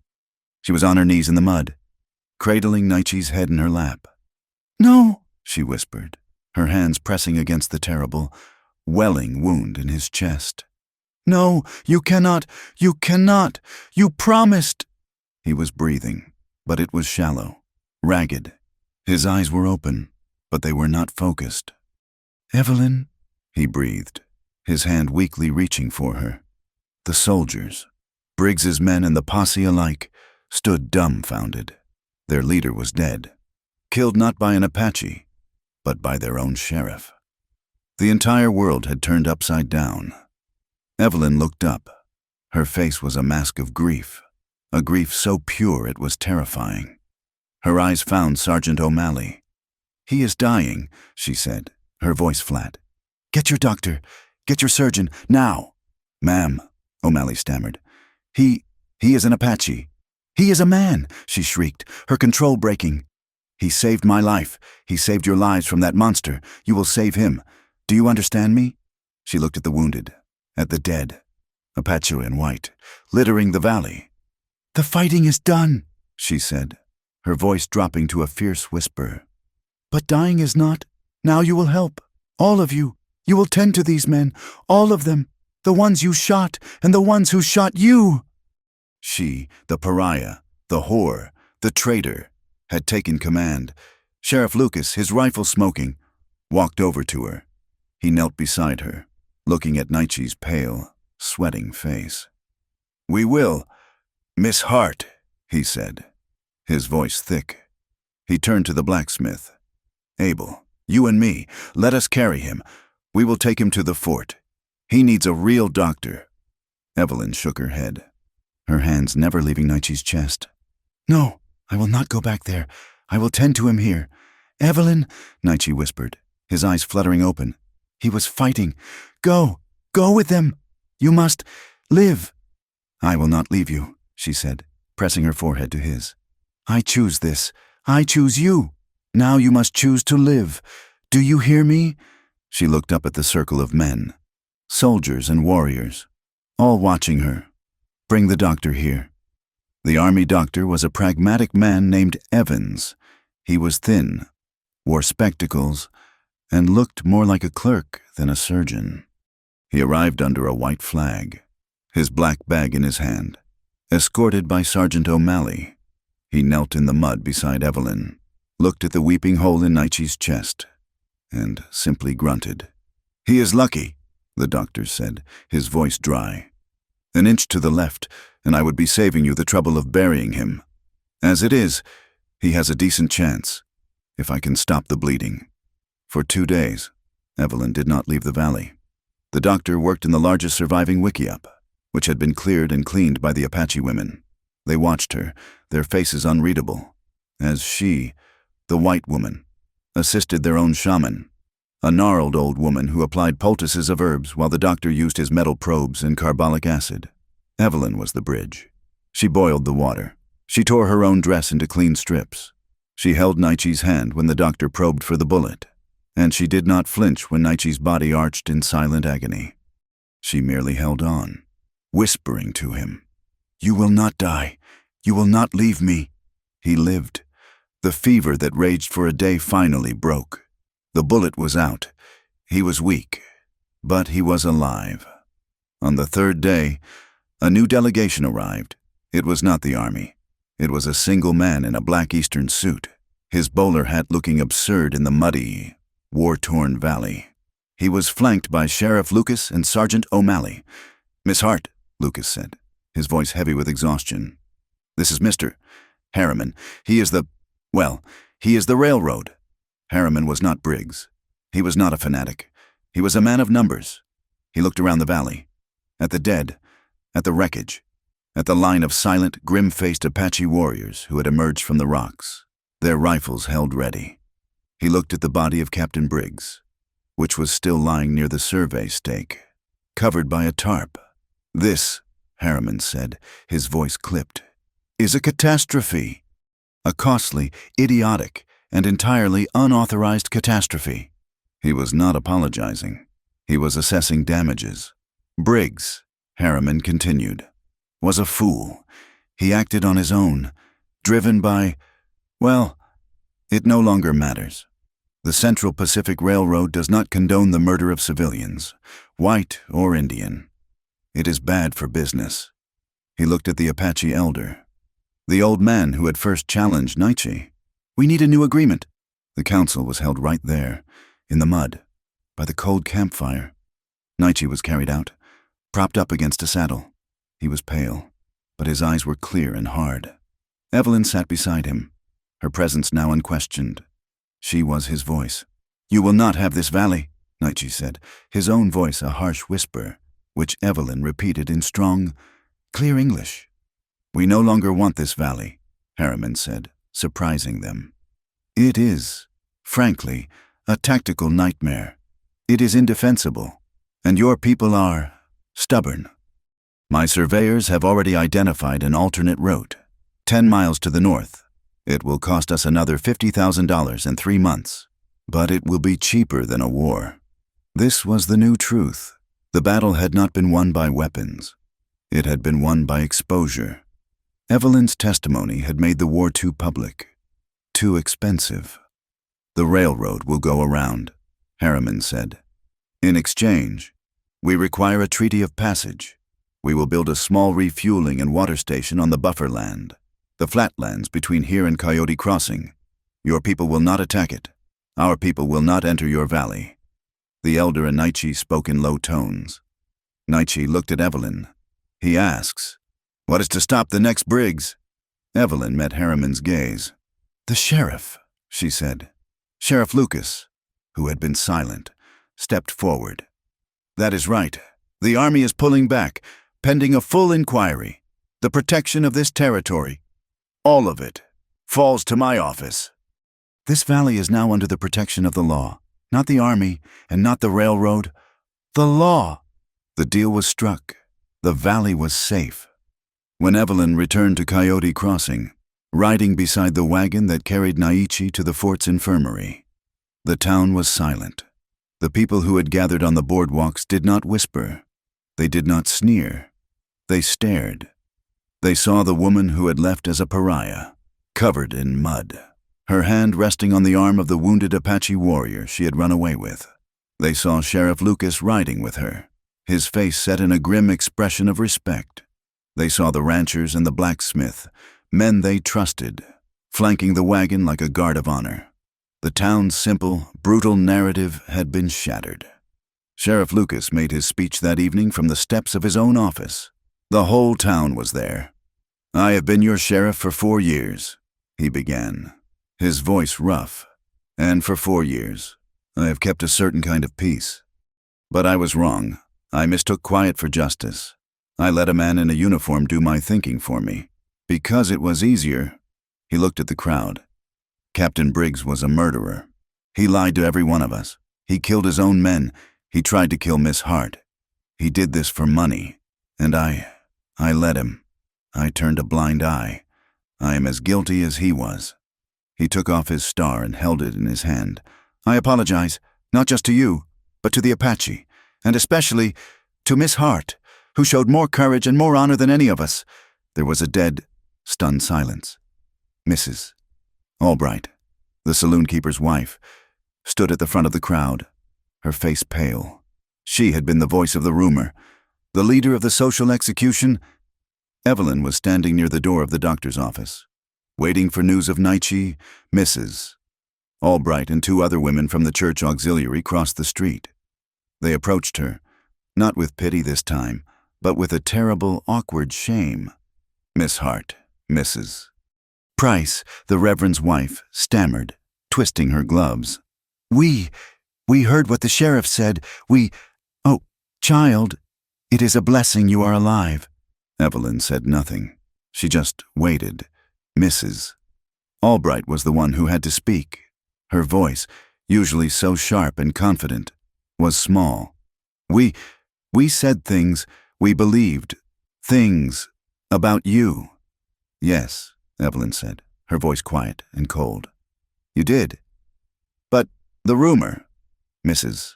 Albright could not help herself. The shame was fighting with her old, prurient curiosity. They say, What happened in that cave? That you and him? Evelyn looked the woman in the eye. The old Evelyn, the parson's daughter, would have died of this shame. But she was not that person. The cave, the storm, the blood. They had forged someone new. The rumor you started was a lie, Evelyn said, her voice clear, carrying in the quiet street. What happened in that cave is the truth, a truth I am not ashamed of. Mrs. Albright gasped, her hand flying to her throat. You all spoke so much about my honor, Evelyn continued, her voice gaining strength. You thought my honor was a fragile thing, a piece of glass that could be broken by a man. You thought it was in my skirts. You were wrong. She stood taller. My honor is not what you think. It is in my heart. It is in my willingness to stand for what is true, even if it costs me everything. I am not ashamed of Nietzsche. He is a better man than Harlan Briggs, and he is a better man than any of you who stood by and let those lies be told. She looked at Mrs. Price. I am ashamed of this town. Now, if you will excuse me, I am waiting for the doctor. She turned her back on them and walked inside. The women were left on the boardwalk, their social power utterly broken, silenced by the very woman they had tried to destroy. Nietzsche healed slowly. He was moved from the fort to a small house on the edge of town, under the doctor's care. The Apache, including Taza, brought him food from the valley. The blacksmith, Abel, brought him a new knife, a gift of respect. Nietzsche had become something new. He was no longer the outcast. He was the man who had faced down the army and saved the valley. He was a hero to his people, and a strange, respected curiosity to the town. A month after the battle, a new military commander, a quiet major from Tucson, made him an offer. The army still needs scouts. Nietzsche, good ones. We will pay you. We will make you an intermediary. Harriman, the railroad man, made him a similar offer. Work for us, be our guide, keep the peace. Nietzsche, his arm in a sling, his chest scarred, refused them both. I will not wear your blue coat, he told the major, and I will not take your railroad money. I am not a tool you can buy. But he made his own offer. Your men will get lost. Your surveyors will disrespect the sacred places. They will start a new war by accident. I will be their guide. I will teach them the paths. I will show them what land is holy, and what land is just rock. You will not pay me in money. You will pay me in medicine, in books, in tools for my people. They accepted. He was not their employee. He was their partner. Evelyn, too, had to choose. Reverend Price, his face a mask of shame, came to her. Evelyn, the schoolhouse. It is empty. The children ask for you. The town. We were wrong. We would be honored if you would come back. It was everything she had ever wanted. Her job, her reputation was restored, brighter than before. Her small, safe, civilized life. She thanked him, and she walked to the valley. She stood by the river, now calm and clear again. The Apache children, the ones she had pulled to safety, no longer ran from her. They crept closer, their dark eyes full of curiosity. The little girl she had shielded in the mud ran to her, touching her hand. Evelyn looked at their faces. She looked at their intelligence, their resilience, and she saw their future. She saw the treaties they would be asked to sign. She saw the land agents and the lawyers who would come, men who were smarter than Briggs, men who would use words, not bullets, to steal their land. She made her choice. She went to Harriman. You are building a water station, she said. That is correct. Miss Hart, a small one. Build it bigger, she said. Add another room, a large one, with windows. Harriman raised an eyebrow. For what purpose? A school, Evelyn said. Not in the town, not in the valley, in the middle, on the borderland. I will teach there. I will teach the Apache children how to read your treaties. I will teach them English and arithmetic, so they are not cheated. An Indian school, Harriman said, nodding. No, Evelyn said, her voice firm. A school for everyone, the children from the valley, the children of your railroad workers, the children of the ranchers, and the Mexican children from the edge of town. They will all learn together. Harriman, the man of numbers, was silent for a full minute. He was not a sentimental man, but he was smart. He saw the logic. War was expensive. Ignorance was expensive. A community, truly integrated, was stable, and stability was good for the railroad. "Miss Hart," he said, a slow, thin smile spreading on his face. "That is the most sensible thing I have heard since I arrived in this godforsaken territory. You shall have your school." 1 year, the land endured, as it always did. The train whistle was a new sound in the high desert, but it was distant. It did not come from the Valley of the Eagles. Mr. Harriman, a man of cold, practical logic, had kept his word.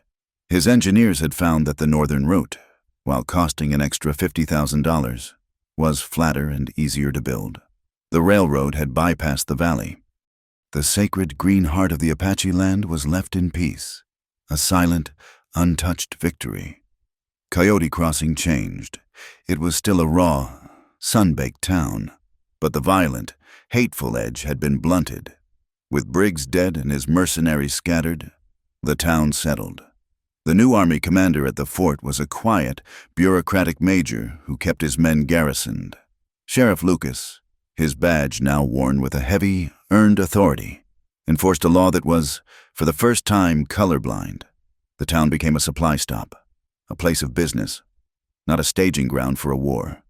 The ring of the blacksmith's hammer was now louder than the crack of a pistol. Halfway between the town and the valley, on the flat, neutral land by the new railroad water station, stood a building. It was not large, just a simple structure of new pine, smelling of resin and fresh sawdust. It had 2 rooms. One held the loud, chugging pump for the railroad's water tower. The other held the future. Inside that second room, the air was warm and smelled of chalk and children. 12 children sat on benches. 4 were Apache, their dark eyes bright and quick, sent by the elder who now understood that survival required new weapons.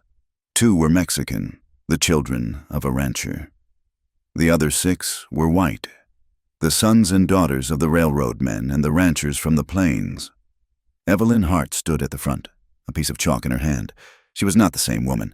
The fragility of the parson's daughter, the pale, haunted victim, was gone. Her skin was browned by the sun. Her hands were calloused. Her dress was not black wool, but simple, sturdy blue calico. She moved with a confidence that was quiet, deep, and absolute. "This," she said, her voice clear, pointing to the words on the blackboard, "is the word water. This is the word land. This is the word treaty." In the back of the room, leaning against the wall, was Naichi. The scar on his chest was a dull, puckered white against his dark skin. He was not a warrior today. He was not a scout. He was simply there. His presence was the anchor of the room. He repeated her words in the Apache tongue, his deep voice a patient rumble beneath her clear one. This was the school on the borderland. It was not a white school or an Indian school. It was just the school. It was the bridge. Beside the schoolhouse, a small patch of earth was dark and fertile, irrigated by a narrow channel dug from the station's well. It was a garden. Corn, planted the Apache way, grew in tall, strong stalks. Bean vines, from seeds bought at the general store, climbed the stalks. Squash plants spread their wide leaves over the ground. And among the neat, practical rows were bursts of wild, defiant color, the red of Indian paintbrush, and the bright yellow of desert marigolds. The garden was tended by all of them. The Apache children taught the white children how to use a planting stick. The white children taught the Apache children how to use the heavy iron hoe. It was a picture of a new world, a small, hopeful patch of green, born from dry, hard ground. Evelyn and Naichi lived as the school lived between worlds. They kept a wiki up in the valley, a place of smoke and earth, where his people were, and where he was still a leader. But they also had a small, single room built onto the back of the pine schoolhouse, a room with a bed, a desk, and a shelf of books. They were husband and wife. Reverend Price, his face full of apology and a newfound humility, had offered to perform the ceremony. Evelyn had politely declined. Their marriage had been performed by the Apache, the old elder, the one who had once seen her as a curse, had led them to the bank of the clear, healed river. He had bound their wrists together with a single strip of soft, white doeskin. They had exchanged vows, not before a white man's god, but before the valley itself, before the ancient, watching stones and the spirits of his ancestors. In the eyes of the United States government, she was still Miss Evelyn Hart. In the eyes of the Apache, she was his wife. To the people of Coyote Crossing, they were simply Naichi and Evelyn. It was enough. One afternoon, the school was quiet. The children had scattered, their shouts a new, chaotic blend of English, Spanish, and Apache fading as they ran toward their homes. The room was filled with the warm, dusty light of the late sun. Evelyn sat at her desk, wiping the day's lessons from the slates. She sighed, a deep, weary sound, and rubbed the small of her back. The work was endless. Naichi, who had been watching from the doorway, moved. He came up behind her chair. His hands, large and rough, settled on her shoulders. His thumbs found the knots of exhaustion in her muscles and began to press, gently. She leaned her head back, her hair brushing against his chest. She closed her eyes. "You were right," she said, her voice a low murmur, not meant for anyone but him. That night, in the storm, in the cave, he said nothing, but his hands stilled. "You said, there is no easy in the Wild West. You were right, Naichi." She thought of the long day, of teaching Taza's son not to fight the rancher's boy, of the endless patience it took. "Nothing about this is easy." He was silent for a moment. Then she felt the smile in his voice. "But you are still here." She turned her head, looking up at his strong, scarred face. "Yes, I am." She reached up, placing her hand over his. "Because this hardship, Naichi, this is the one we chose. It was not a lie. It was not a role forced upon us. It is ours. We built it." He took her hand and pulled her gently to her feet. "Come," he said. They left the schoolhouse, hand in hand. They walked up the low mesa behind their home, a place of red rock and sparse juniper. They climbed to a high, flat point of stone that gave them a view of the entire world. The sun was setting. It was a spectacle of fire, a deep, bleeding stain of orange and purple that painted the underside of the high, thin clouds. To one side, in the far, far distance, they saw it. The train, a thin, dark line of smoke. A tiny ironworm pulling its cars across the vast plain. It was the New World. It was the America that Harlan Briggs had dreamed of. The one built of steel and noise and money. It was there, but it was distant. It could not touch them. To the other side, the shadows were pooling, deep and blue, in the sacred valley of the eagles. It was quiet, ancient, and at peace. The world of the ancestors, safe and whole. And directly below them, in the exact center of the vast landscape, sat the small, raw pine schoolhouse. The garden beside it, the meeting place, theirs. The bridge between the two. Naichi stood beside her, his hand holding hers. He was not the haunted, hunted warrior she had first seen on the ridge. He was a leader, a builder. He was a man at peace, though not a man at rest.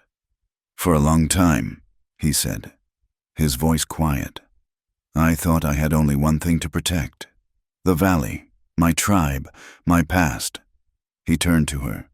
His dark eyes, in the glowing twilight, held her. The love in them was not the quick, hot spark of their night in the cave. It was a deep, steady fire, as enduring as the mountains. "Now I know. I have you," he said. "You are not my duty. You are not my responsibility. You are the one I choose." He squeezed her hand, a simple, solid pressure. "Every day, I choose you. Forever." Tears welled in Evelyn's eyes, but she did not look away. She smiled, a real smile, one that reached her eyes. "And I choose you, Naichi. I did not run with you to hide from the world. I ran with you to build a new one." A shout echoed up from the valley floor. A small boy, his skin the color of warm copper, his hair black as a raven's wing, ran out from the trees near the river path. He was Taza's son. He was holding hands with the blacksmith's daughter, a small, pale girl with bright red hair. "Look!" the boy shouted, his voice high and clear, using the Apache word Evelyn now knew so well. "Look." He was pointing up at them, waving, the girl beside him waving too. Evelyn and Nietzsche laughed. They raised their joined hands and waved back. The sound of the children's laughter, mixed and free, drifted up to them on the cooling air. Nietzsche held out his arm. Evelyn took it. They turned away from the grand, sweeping sunset, away from the distant symbols of the past and the future. They began to walk down the steep, dusty red path, back to the small house they had built, into a life that would never be easy, but one that was, at last, entirely their own. Thank you so much for listening to this story. We would love to know where you are listening from, so please share your city or country in the comments below. It is always amazing to see where our tales travel. If you enjoyed this journey, please subscribe to our channel, Wild West Tales, and give this video a like. And to help us reach more people, please support us by hitting the hype button. It helps us more than you know. We will see you in the next story.